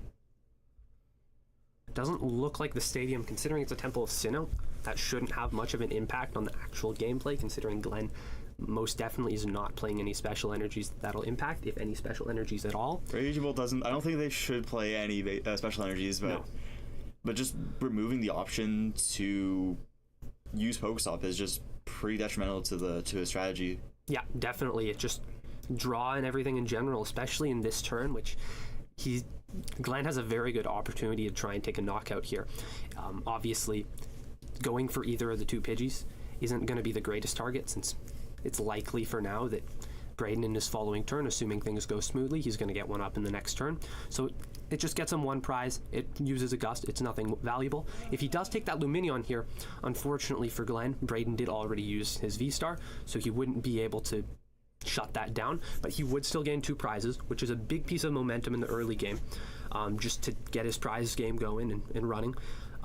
Obviously, if he didn't have his a gust of some form, he could take a knockout on the active, but that's not too impactful. Obviously, it's still a prize taken, it's still a step in the right direction, but it does enable certain cards like Countercatcher and stuff that, especially with something like a Squawk sitting on Glenn's bench, Braden can take advantage of that, and while it doesn't necessarily get rid of energies on board and completely disrupt Glenn's board state, it does put him ahead. And we do see that Sada's there moves some energy from the discard pile to those Raging Bolts. So it looks like he's able to attack this turn, but does he have a way to move, like just kill some, knock out something other than that Dreepy in the active? Yeah, totally. It's definitely very important. Did I see a catcher in hand? I'm not too sure. If he does have a catcher, that would be huge here. This is obviously, there's always a good chance that it could come up later, but now taking that that Luminion getting the prizes, especially considering there's nothing else on board that'll give him 2 prizes, it's a good opportunity to go for that. Looks like we're grabbing play another Earthen Vessel, grab some more energy out of the deck. I think just might as well just churn through your deck and just get out everything you can, thin the deck. Yeah. Just so you have what you need for the rest of the game, just ready and lined up for you to go. Especially with energy in a deck like Raging Bolt, where you can constantly be attaching it. A lot of the time you want to be discarding it so that you can use Sada. So really just make sure you have it, get it out of your deck. And as There's that Prime Catcher in hand. Oh, here it comes! Prime Catcher of that Luminion. Seems Glenn's going for it. There we go. He's Start got the the 3 knockout. energies. There we All right. go. On to Braden. Let's see what he can do to come back from this. Okay, seems to be starting off with a rare candy, going for the Pidgeot, and a Nest Ball to recover his board state a little bit and come He's back. probably gonna eye up that Pheasantipity. I believe so, yeah. Just get a nice draw, just keep himself in the game, and it keeps itself going over and over. It is obviously a liability, but At this point, Yeah. Braden's already got a 2-prizer with that Pidgeot, and I think he just kind of needs to know, like, hey, I need to just get back into this game. yeah, 100%. He's got to keep it going. He can't let up. He can't take his foot off the gas now. See, I think that's an energy. I think what Braden wants to look for this turn is just get Dragapult attacking this turn. Yeah, that's pretty much goal number 1. Get that Dragapult attacking if possible, maybe to get himself back in the prize trade. Take that Squawk. It's not necessarily the end of the world if he doesn't, because he can still spread counters, and there will still be 200 damage on whichever active he decides to attack, with another 6 spread wherever he likes. So he can still take advantage of that later on, and he doesn't necessarily have to use a Gust in these turns, these earlier turns, where sometimes you want to avoid playing that stuff so that you can use it later on when it might be more impactful, but you really just got to keep yourself in the game, and you got to play it by ear.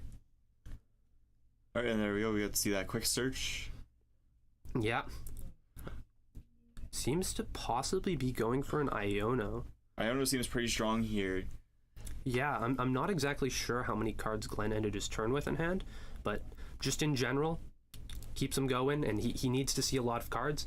He sees 6, or Braden will see 6 entirely new cards, which can help a lot with just setting up everything coming from crystals, which it seems right there. Just as I brought it up, he's got the crystal. It also seems he's got another fire energy in hand, so that should be perfectly sufficient.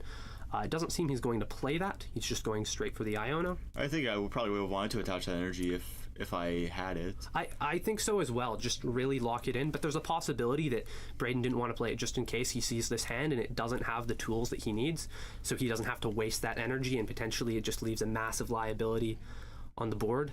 And right there, okay, it does seem he has it, so unfortunately for him, it does seem that energy attachment would have been useful, especially considering he has a free retreat or an active, and he might just have to put up another Pidgey active just to stall and pass. As unfortunate as that is. Would it have been beneficial for Braden to just hit with that headbutt attack, just go for that 70 punch? Because with the crystal, I think you're still hitting that damage for 70. It's very possible, but depending on his hand, I'm not exactly sure what's in it. He might not be too confident about recovering on his next turn. Well, there we see that Pokemon catcher. Okay, I'm not sure whether looks like he it was hit Tails. that. Looks like it was a Tails. But yeah, as I was saying earlier, okay, it seems as Glenn's actually going for the energy retrieval, so he'll be able to get those energies that would definitely be able to help with knocking out that Dragapult if that's something Glenn has the ability to do by getting a Gust or something of the like. So he could it's definitely a possibility for Glenn to take that knockout, which could actually be really devastating for Braden. Seems he's going here for the teal mask. For some tail dances, get some energy on the board. Yeah, absolutely. Just doing your usual thing. Keep everything going for the Sada, so he's going to keep going. He's definitely going to have an attack here. Totally going to have enough energy on board to hit that knockout on pretty much anything on Braden's board if he feels like he wants to. See that Raging Greninja drawn off the Sada. I think. Oh, we see another Pokemon catcher. This could be it. Oh, it seems the die fell off the table. Oh, almost happened again.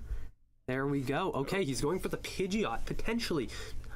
This could be more impactful, just because even though Braden already has an attacker on board, this could be super detrimental to the future of his game state, because he won't be able to search out a card, such as the energy that he might need to attack, so he might actually miss his Phantom Dive for the following turn, which could be very impactful. Yeah, I like going after that Pidgeot because as of right now, like your Raging Bolts are completely fine from getting KO'd by this Drag Bolt, and if he brings up a Drag Bolt and swings in at his Swap ability, takes 2 prizes, well, Glenn's just gonna come back with a Raging Bolt, and look at all his energies on the board. He's got quite a bit to work with here. Yeah, 100%, and there isn't a single damage counter on the board already, or on Glenn's side of the board.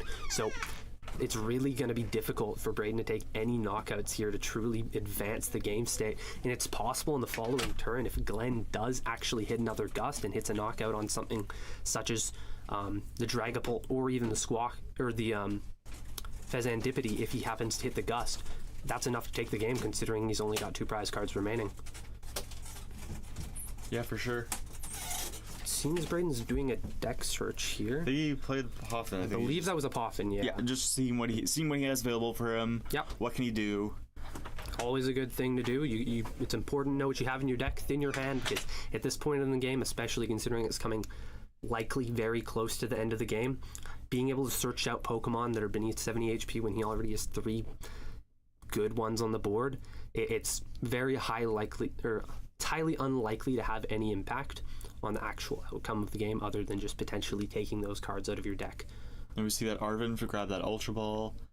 I think he probably just wants to grab another Pidgeot just to have just seeing piecing out those final pieces he needs for that attack. Yeah, I believe so. He's really going to need to get back another Pidgeot just to be able to keep himself in the game, because just in general, even if he does already have his board set up, just the presence of Pidgeot and the quick search ability just lets you constantly search out things you need, and just especially with a deck that spreads damage counters so much like Braden's with Dragapult, it's really, really beneficial to just be able to search out many things, such as he didn't have to search it out with it, as it seems.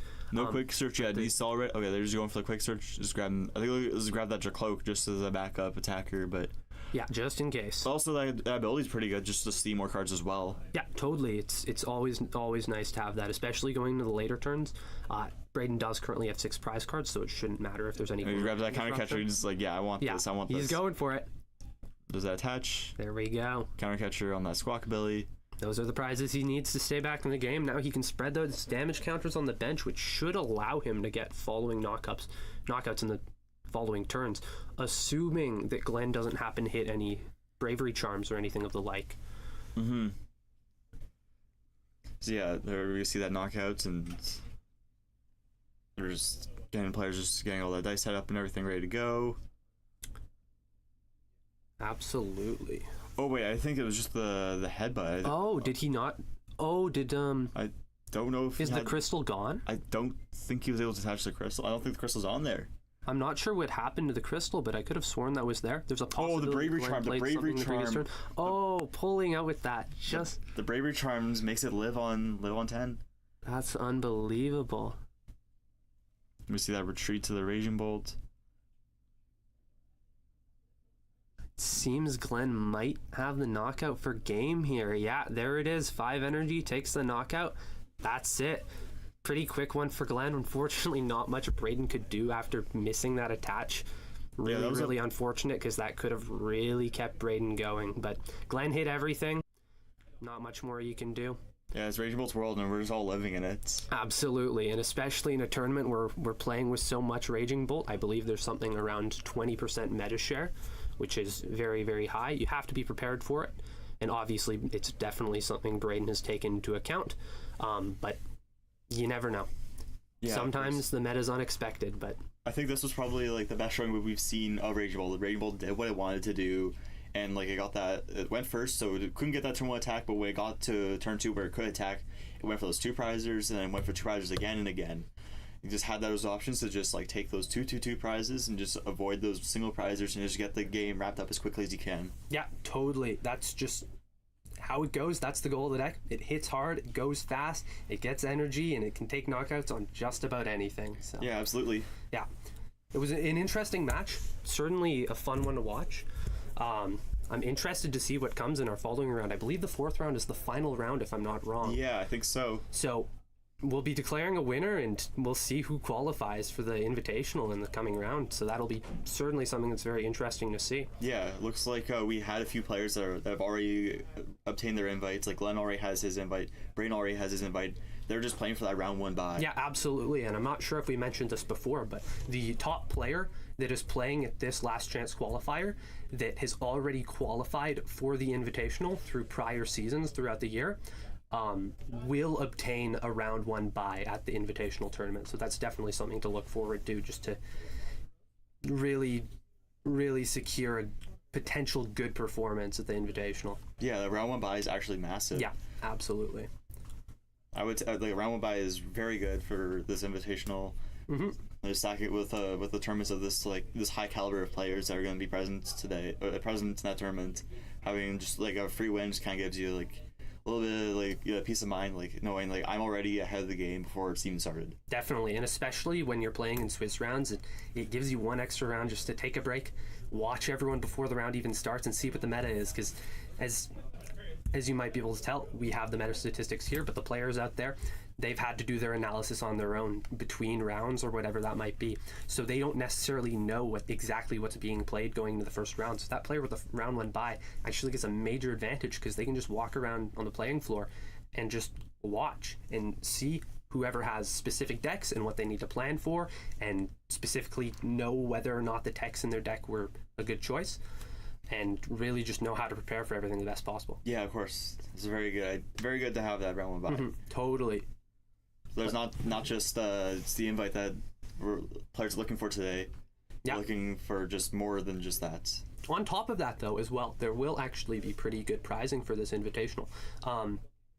Most of the funds from the entry fees, there was a $15 entry today, most of those funds will be forwarded to the Invitational for the prizing. So the Invitational prizing is actually going to be very nice. But for today, just for the winner, there will actually still be a pretty generous prize. We're going to have an ETB. There's going to be, for first place, there's going to be some other packs and stuff involved, and just code cards and everything to go around. So definitely some solid prizing for today. Yeah. And I'd just like to thank our sponsors, Galaxy Comics, Tricard Games, and Wish Nikki for providing all this prizing for our players today. Couldn't have done this without them, and we're very thankful to have their generous supports today. Absolutely, yeah. I think this is a great opportunity to take a pause and just prepare the casters for the next round and let everything go on. So we'll be back with you in momentarily.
and your flannel cure. This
All right, so now we're back before the final round.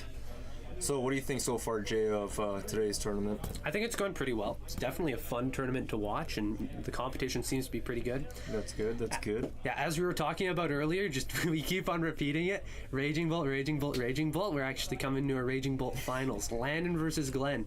Same Glenn from last round against another Raging Bolt. So we're going to get to see if he performs the same magic. Jordan Campbell, Jordan Kaler. Oh, got changed. Never mind. Quick My change up. apologies. We're going on Change Jordan up. on Jordan. Yeah. All right, let's take a quick look. What are we playing here? We got Campbell. What do you got on there? Campbell is playing Lost Zone Box. All right. Jordan Kaler is playing Raging Bolt. All right. So what's your opinion on this matchup? Certainly interesting. As we know, Raging Bolt just hits hard, uses a lot of resources. Yep. Does have to discard energy to take knockouts, but obviously it doesn't have to discard much for most of these Pokemon, but it's really just an endurance battle. Make sure you're not running out too much energy. You've got a lot of energy retrievals and stuff, so you can keep yourself going, but it's definitely possible. But overall, Lost Box, you just gotta hit.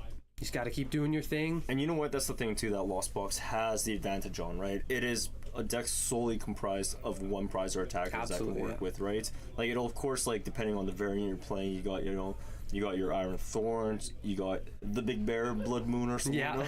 You know, nothing wrong with that little Yogi Bear. Boop, boop. Yeah, there's tons of different things, 2 prizes that can be mixed in here and there. But overall, in general, you know, you've got your Sableye hitting. Depending on your deck, you might have a Radzard, and then you've got your Crams and everything. So it's just, you keep on going, and Yep. And you know what? If I remember correctly, because I kind of took a quick peek at everyone's deck there, I do believe that Jordan is playing the Ninja build, right? yeah, I believe so. He was telling me earlier, I was actually talking with him, one of his earlier games, he was really, really using that Greninja, so keep an eye out for that this matchup. He might really be trying to use that today. Yeah, but you know what? The thing about playing Ninja in this matchup, and like I've talked about it earlier, is Yeah. again just with outside of Raging Bolt, the other Pokemon in the deck are again all just Terra Pokemon. We got Pretty that much. Orgrippons, right? Like we can't hit that with the bench, right? So I don't know. It's definitely gonna be an interesting matchup. Honestly, I think it's favored in the Lost Box. I think a little bit, yeah. Because again, like all Jordan Lost Box Jordan has to do is go 2-2-2, right? Yeah, pretty much. Whereas Raging Bolt, it's like you're going 1-1, maybe a 2 here and Yeah. there, right? But again, if Lost Box can pop off without having to bench any of their 2 prizers until like the very end, it's gonna be Yeah. pretty smooth. Really trying to force them into that 7 prize game. Just extend it as much as you can and take your big knockouts and use your ability to just keep going and make the game last longer as a 1 prizer to your advantage. No, exactly. Yeah, it's very important, very important. But looking forward to this match. Just waiting on the footage to come up and then we'll be good to go. Yep. And as we wait on that, for when we do have our invitationals there, are you gonna be playing in it? I will not be, but I will believe Hayden, one of the casters that I was talking with last round, he will be playing there, so keep an eye out for him. He'll definitely be doing that. But expect us back at the Invitational. Oh, yeah. Dale will still be going. I believe he hasn't done any casting today. He'll be coming in with the champion interview after this. But Steve, as you may know him, he'll be doing that, and he'll definitely be doing some of the Invitational casting. So keep an eye out for him. He's good. Yes. Oh man, but yeah, no. On the topic of Bolt, like the Rise and Bolt, like we've talked about a lot today. I'm at the point where I'm just gonna start just playing straight Noivern EX. Yeah. Man. Let's see here. Should I pop out? Yeah. Just check on what's going on up there.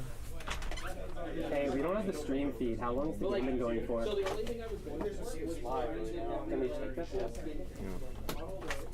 All right. Sorry, Okay. with some more technical. Apologies for the technical difficulties. We were awaiting the beginning of the match, but it seemed the device that we were using to watch was not streaming the footage. But we are now into it. Alrighty, It here. seems our audio is on this phone, so we've just got to turn it down, and then we should be good to go. Sorry if there was any reverb there. Yep. So we got Jordan Keller here on the left, playing... Oh, hold up. We lied again. It's not Jordan Campbell against Glenn. It's Jordan Campbell against Jordan Keller. What is Jordan Keller playing? I believe he was playing Palkia Pteropagos, if I remember. I believe correctly. so, yeah. That's definitely a more interesting matchup. There's a lot of one-prizers, there's a lot of two-prizers. Yep, and of course, if I remember correctly, he is, of course, playing the good old Dusclops line. What's your opinion on that?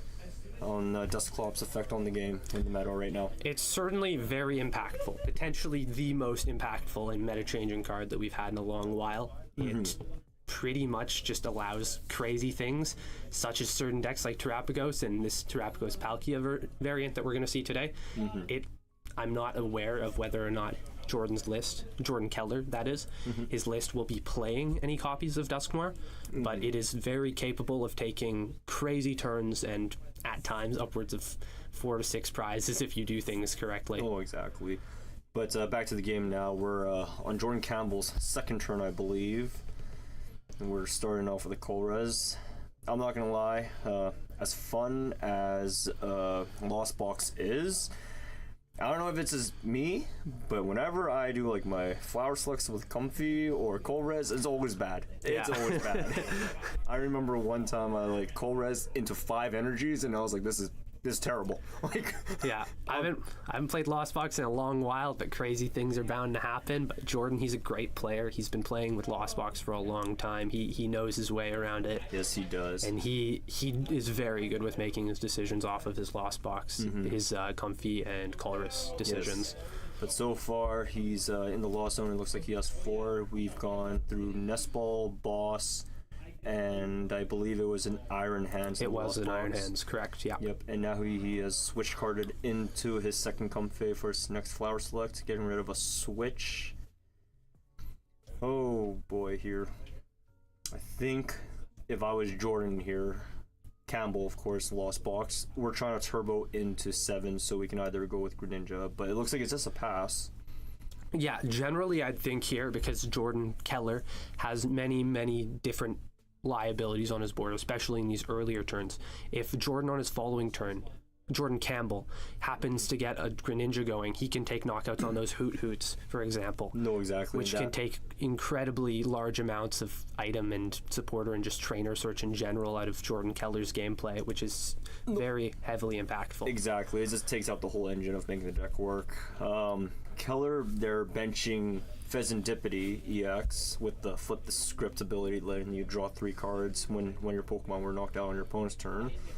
I don't know about that play. I feel like that's a little too preemptive, right? It's possibly a little too preemptive, but considering he's going for the Iono here, there's a decent chance that he's anticipating a knockout on the following turn, which, considering the nature of both of these decks and how Lost Box always wants to be taking knockouts and on pretty much its second or first turn, depending on whether or not you're going first or second. No, for sure. But Jordan Keller, he's definitely planning around that. So there's a solid chance he will end up using it on his following turn, depending on how things go. And sure. Considering he would otherwise be putting it to the bottom of his deck, he could potentially be starving himself of that opportunity. Yeah, and he's benched the Palkia down now. He's playing another Nestball down. What I really like about any Terapagos deck, anything that plays like the Hoo-Hoo Noctowl package, we're always playing Rotom. I'm a fan of Rotom, but with this Fan Rotom here, he's definitely doing the right move here. Like, we're swinging with 1 prizes into 1 prizes here, right? Yeah, because you got that Assault Landing attack where pretty much can only be used if there's a stadium in play. Which there will be most of the time. Jordan likely plays Lost Vacuums because that helps him in getting cards in his Lost Zone. But Exactly. depending on how many he plays, it could be there's going to be a varying level of stadium usage in this matchup. Yep, and if I do remember correctly as well, Campbell in his list does play a Pokestop, right? Yes, yeah. So there are more likely than not to be stadiums, especially considering I believe Jordan Campbell plays a relatively large count of Pokestop. Yeah. The only awkward situation now with Keller's board is because he's now bench locked himself. Even if he does play the area 0 under depths to extend the board, he can't because he's already bench locked and he can't put in a Terrapagos, right? Yes, correct. So right now, again, like you said earlier, the Hoots are a big liability now, especially since that he can't even evolve them in using abilities. But you know what? He's still getting the under depths just to attack with Rotom, so just gotta get going, right? Absolutely. I'm pretty sure, considering he maxed out his bench, whether or not that ends up being a good play is something that we'll have to find out in the coming turns. But there's a very good chance that he's predicting a knockout this turn, considering Fan Rotom has very low HP, and Jordan will need to stay in a good prize trade in this game, so he's gonna have to take a knockout this turn with preferably whatever he can, most likely a Cram, just to keep everything going. But honestly, in my opinion, just because of, again, like you said before, Jordan Campbell, very good lost box player, right? Yeah. He definitely, I think the right move would be to, like, you know, just keep turboing into like lost zone and just power up like Ninja, get the double knockout on both Hoots, right? Yeah. Just stay ahead, right? Because again, Jordan Keller, he plays Palkia, so it gives him options to his own Rad Greninja to take multiple prizes, but again, Lost Boxes has an easier time doing it. Yeah, absolutely, and especially considering Jordan already had, I believe, 4 cards in his Lost Zone going into this turn, the ability to get 7 to activate that Mirage Gate, which he's already gone for, is highly more likely to happen. So getting those knockouts with the Radiant Greninja, very, very impactful, and it seems actually he's going for some draw here off Radiant Greninja, which is another advantage of the card. Yes. Yeah, because he's already got 1 energy attached onto Greninja, so he just needs the gate and switch. Nope, just doing a minor adjustment there. Okay, yep, still got Jordan there thinking. He's already flower selected. And he's bunching another Comfy down. Yep. Definitely important to keep the comfies going, just to keep seeing more and more cards over the course of the game, and especially considering he still needs to see 10 in his Lost Zone to keep using that Sableye, because Sableye hits hard. And throughout the course of this game, if Jordan Keller keeps on playing cards such as Hoot that are at or below 90 HP, Jordan will still be highly incentivized to go for cards and attacks such as Radiant Greninja. But over the course of the game, there will be opportunities that present themselves where Sableye will be likely a more impactful attacker.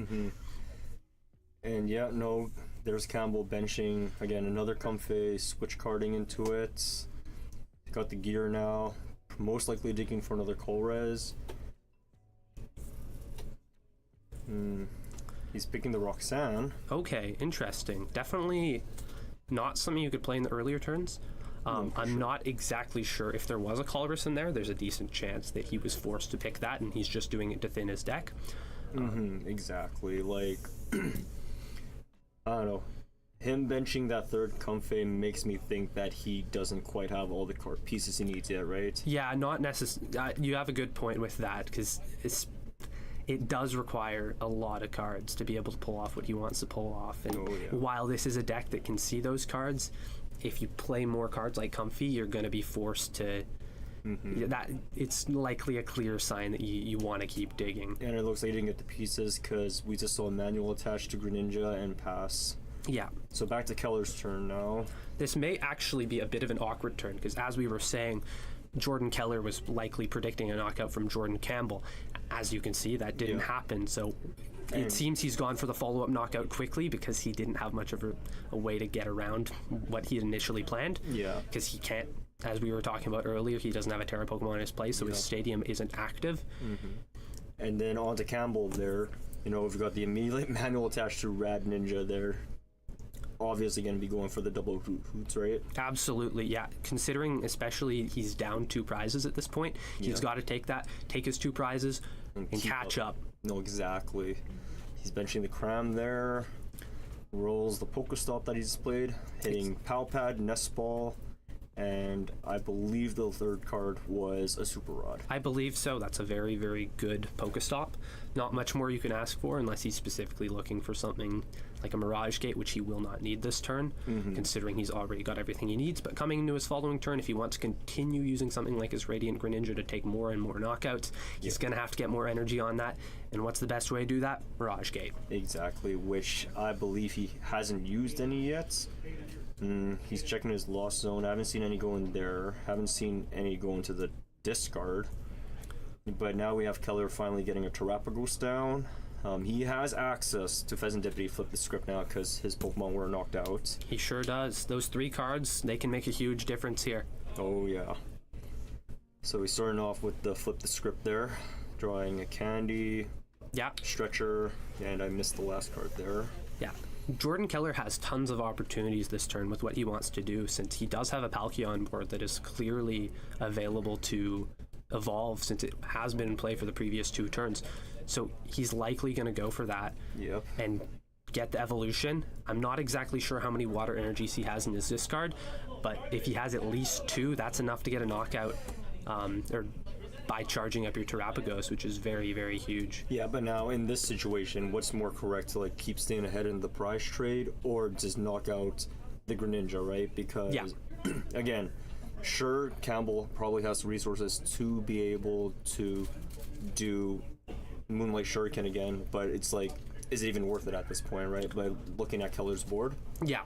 So like in my opinion, what I would do if I was Keller is go for the Rad Ninja play myself, take out the Sableye, take out a Comfey.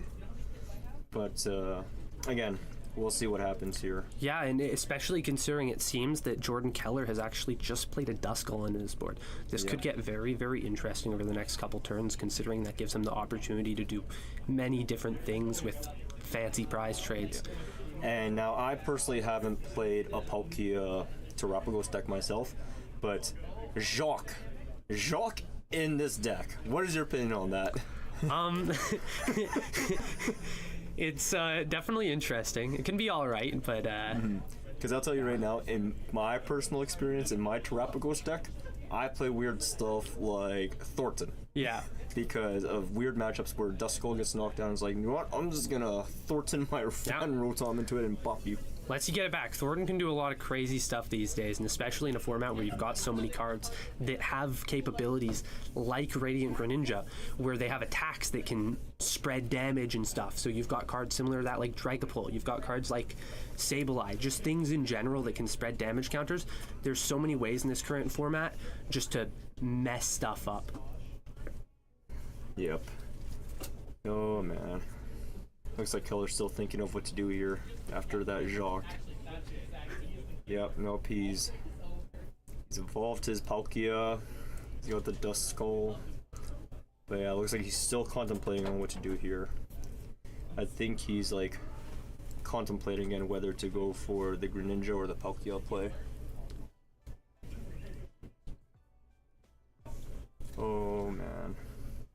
Yeah, I'm interested to see where this game goes in the coming turns, because this really could go in many different ways, because the prize trade at this point, it's begun, but it could really go in many different ways depending on which players see which cards at specific points of the game, because at this point nothing's really been decided. Both players are very clearly still just going at it and trying their best to keep it in it. No, exactly.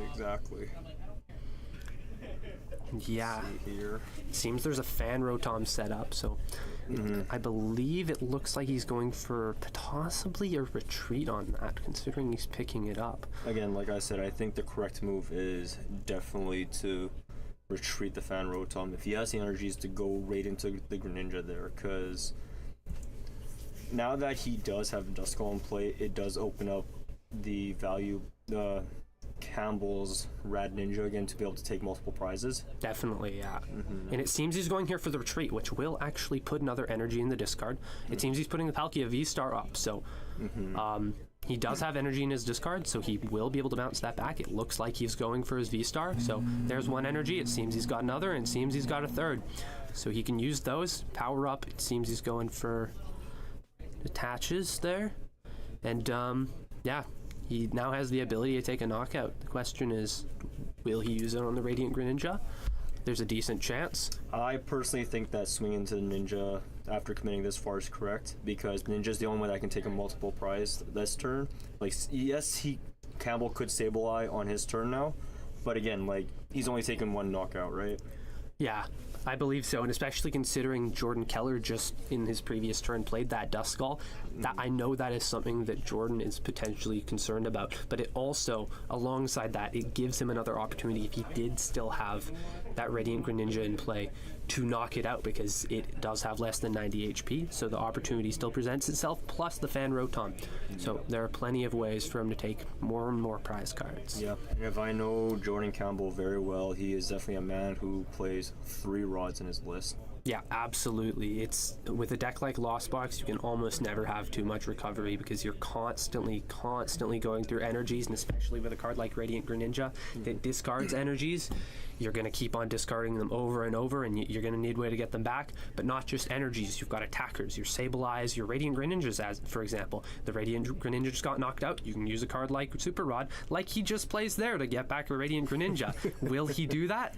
There's a possibility. It seems he's going for a Psychic Energy and 2 other energies, so it seems he really just wants to keep the energies going in this deck. Yeah, and Campbell at some point they're also getting that Manaphy down and benches a Blood Moon now. In your opinion here, because I noticed like a lot of people started cutting Manaphy out of their list, right? Because like again, the biggest thing about Manaphy was it was protecting your bench, right? Yes. But with, again, the introduction into the whole Dusknoir line into the deck, into the game, like, Manaphy just became almost obsolete. But I still see some people play it. What's your opinion on Manaphy right now with where it sits in the meta? It really depends. It's heavily dependent on the specific local meta share and just the given tournament that you go into. Yeah. Because at times, if you're playing against a deck that happens to not play Dusknoirs, and you happen to play Manaphy, and it's a deck that spreads damage counters, it's heavily in your favor to play it. But a lot of the time, as you were saying, people are playing the Dusknoir, and it gives opportunities to just pop the Dusknoir, use it, knock out a Manaphy, and just continue as if nothing was ever there. Exactly. But we have Campbell here, Mirage gating to the Blood Moon. They're charging it up, probably going for an early swing. The question is, does he have the Gust? What is he looking to knock out? Because honestly, in my opinion, what I would probably actually do is actually swing into the Palkia, and then the following turn, he would actually be able to like Sableye, knock out that, plus another 1 prizer, right? that's absolutely an option, because Sableye really does just spread damage counters. Jordan Keller doesn't have a way to disable it, so he can just keep going and just prepare. The lack of damage from the Blood Moon isn't necessarily a hindrance here. Yeah. And another thing that Campbell does, in fact, have to play around as well is the, again, just the Briar from Keller's side, right? Absolutely, yeah, because Briar, that alone can be enough to just take away a prize, which is enough to take away a turn from you and potentially lose you the game. Yep. And we got Campbell here hitting with the Roxanne. Good choice here, you know, refill your hand, try to put some disruption on Keller's side. Absolutely, yeah. You can almost never go wrong with actual hand disruption. There's pretty much never a time where it doesn't help you to put your opponent down to 2 cards in hand. But as I said earlier today in today's tournament, disruption is almost like not as powerful as it used to be, right? Because we now have, again, Mew EX with the restart ability, drawing up to 3. We have Pheasantipity. You get to draw 3 cards if your opponent took a knockout. Like, just there's so much like support and draw now in the meta. Yeah, absolutely. There's so much really just to keep yourself going in general, and other cards as well, like Radiant Greninja to add on top of that, which many decks play. So even if you just happen to draw 1 energy or 1 card that gets back an energy, such as an energy retrieval in a deck like Raging Bolt, that's enough just to draw cards that potentially are enough to dig you out and put you back to seeing an amount of cards that would basically be a normal hand size, because it really does only put you down to 2 cards at the end of the day, and those 2 cards can still be good. Yep. And we see Campbell there with the Prime Catcher there to bring up the Terapagos, and then he goes by Sableye, and here we go, starting to put damage on the board. Let's see here.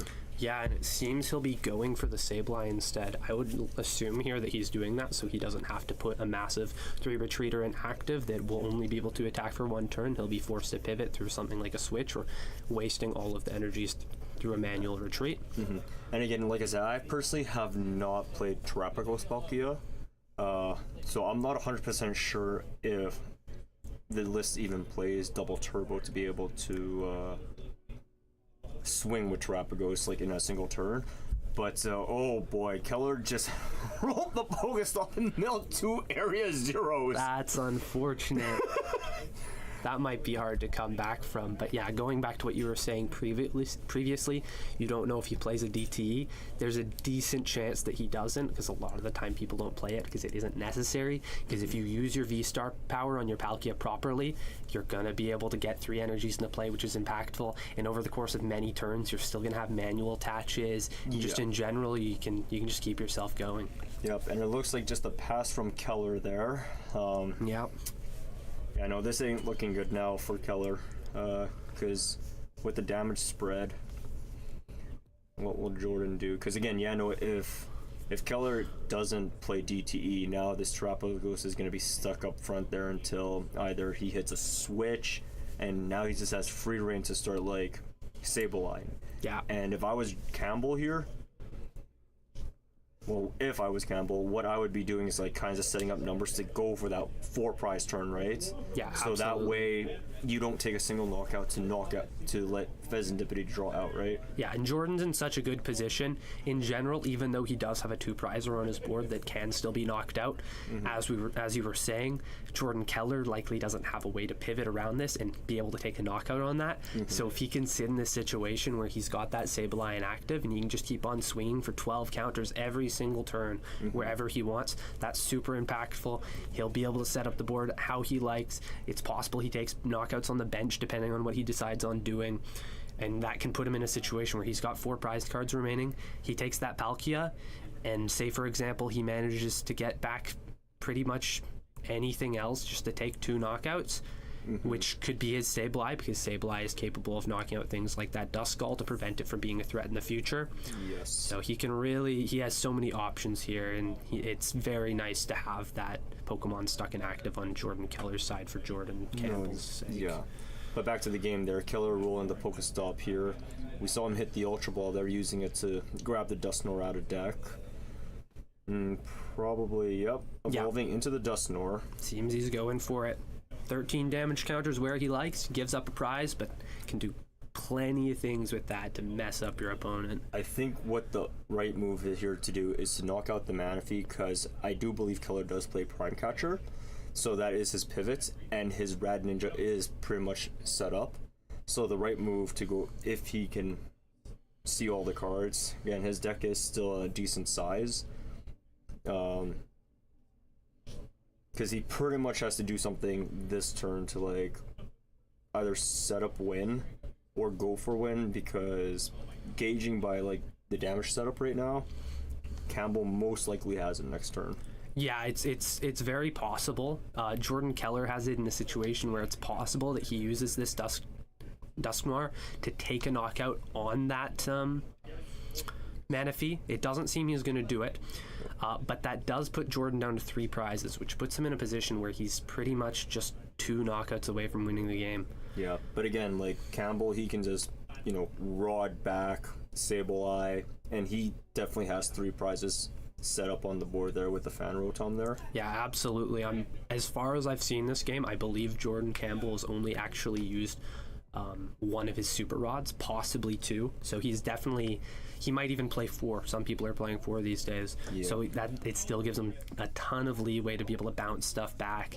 And he's got tons of comfies in play. He can keep searching and just find things that he needs.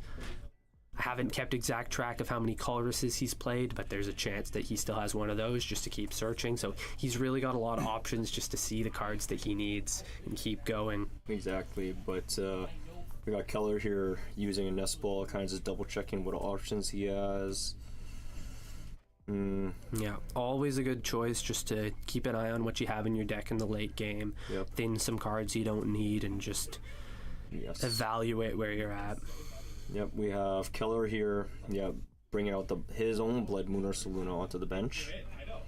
I'm not sure if he plays Mew EX in his list, because if he did, what I would have done was, because his hand, I believe, was, yeah, multiple nest balls, just keep burning it and try to keep drawing more, right? Yeah, But pretty much. we see a pass from Keller onto Campbell. Campbell looking at his little deck left, Yeah, goes for the Flower Select, lost owning the Vacuum. not many cards left, but with a deck like Lost Box, you can make a tiny deck last a really, really long time with how many cards you have, like Super Rod and Pal Pad. No, exactly. 2 cards left in deck, so... And there it is. Rod, The Super Rod, as we were talking earlier. Colress, Get that looking at Sableye top back. 5, putting all cards back. Because he has the energy in the Sableye, benching the Sableye, rotting energy back, Yep. not having to overcommit just the one, to Mirage Gates, He's got attach another one. return, retreat, and that should be game there, right?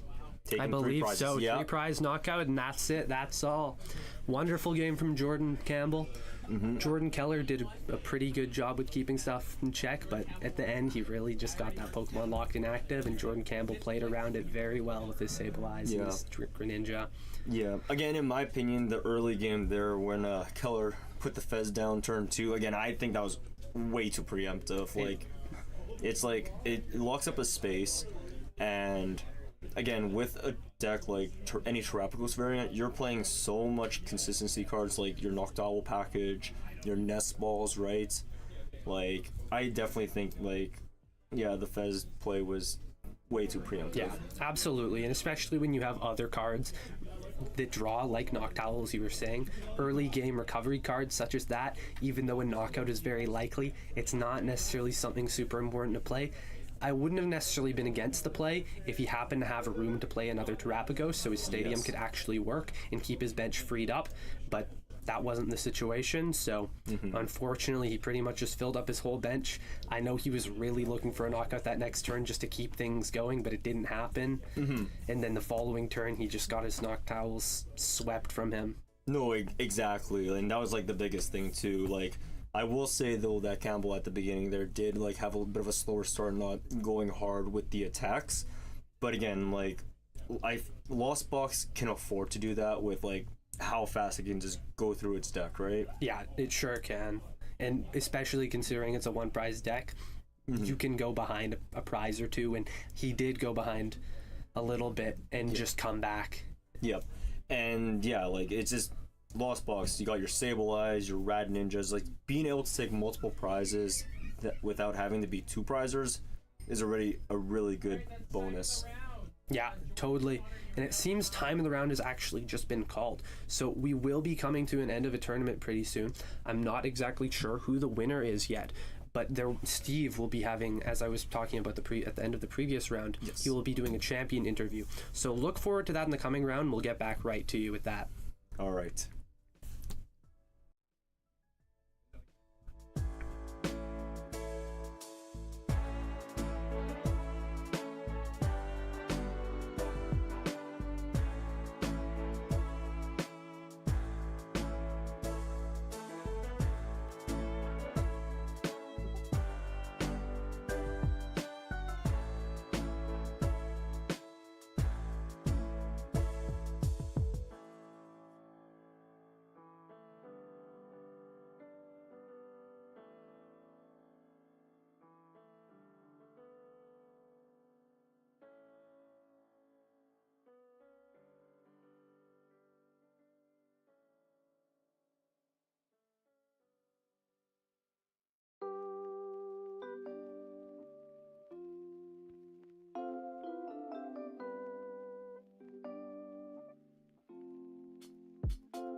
Surging Sparks Magneton there. Is that Hayden's? All right, everyone, welcome back. My name is Steve. I'm your host with the most. That's a lie. I'm bald and beautiful. I'm here with Landon, our last chance qualifier winner, because you got one of the last spots for MBPR. How you feeling? Feeling pretty good. Adrenaline's kind of flowing. Feeling good. Yeah, what'd you play today? I decided to play Raging Bull. Nice. Why Raging Bull? What about the deck brought you out? Like, Raging Bull. Aggressive, consistent, fast, just... That's about it. Nice. Like, what was the strategy coming in today? When you were thinking about matchups, what were you looking forward to seeing, and what were you looking forward not to seeing? What I was looking forward to seeing, probably Drago or Dragapult, and what I probably didn't want to see was Zard, and I avoided that. Well.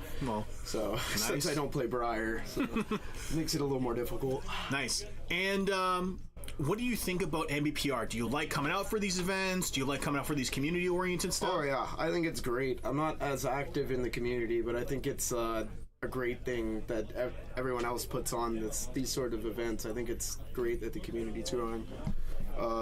And I really enjoyed playing Pokemon, so Nice. I'm always coming out.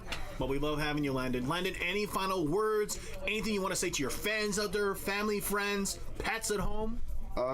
Drop catchers in Raging Bull. That card sucks. Drop them. You heard it here first. All right, Landon, thank you so much for coming out for this interview. We have one more for you to audience, so stay there, stay waiting. We'll be back in just a moment. Bald and beautiful is right, Steve. Take care.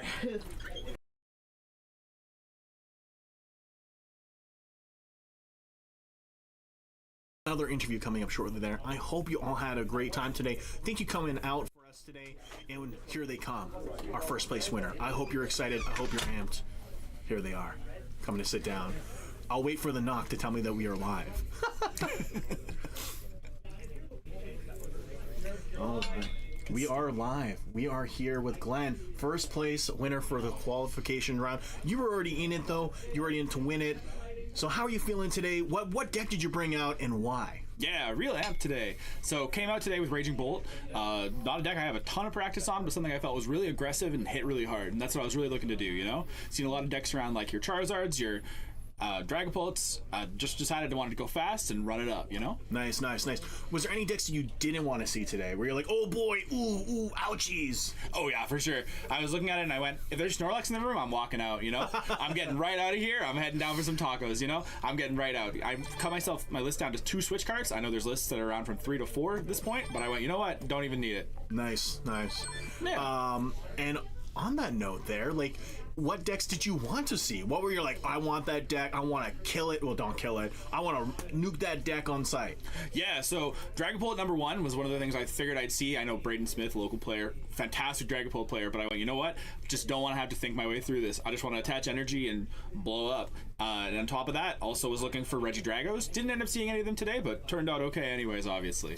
And I guess my other question for you is, why do these community events matter? What do you think about them? Are you a big fan of them, or you're like, ooh, not for me? Love the community events. There was a time, I've been playing Pokemon for 12 years locally in Winnipeg. There's been a time where we've gone up and down in viewership, we've gone up and down in terms of tournaments. There's been days where we're looking to get 4 people to run a tournament. These kind of community events bring people together. It brings people towards a common cause of just playing some games, you know? You see lots of people out today that I've seen that are already qualified for our invitational. There's people who weren't qualified who wanted to get in, and it's just to play some good games. Everyone here is in a good mood, good time, and gets everyone closer together, and I think that's really important for the community. I fully agree with you, friend. I do. Is there anyone who want to shout out at home? Friend, family, pet? Yeah, for sure. Love to shout out my girlfriend, partner, Marley. Also love to shout out Galaxy Comics. Got the hat rocking here. Love everything they've done for us. I would not be the Pokemon player I am today without Galaxy Comics, and Cameron Whitehead at Galaxy Comics as well. There you have it, folks. Thank you so much for joining us today. My name's Steve. I'm your host for today. Well, host for the last bit there. But thank you so much for coming out today, and we'll see you at the next one. So until then, friends, goodbye and good training. I'm just gonna stare you guys down until we switch. You're last.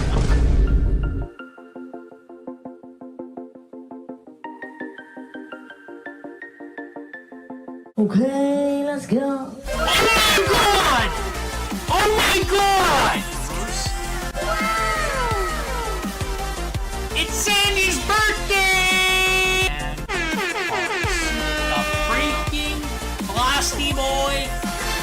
back-to-back SIRs. Erica's freaking invitation. Bruh.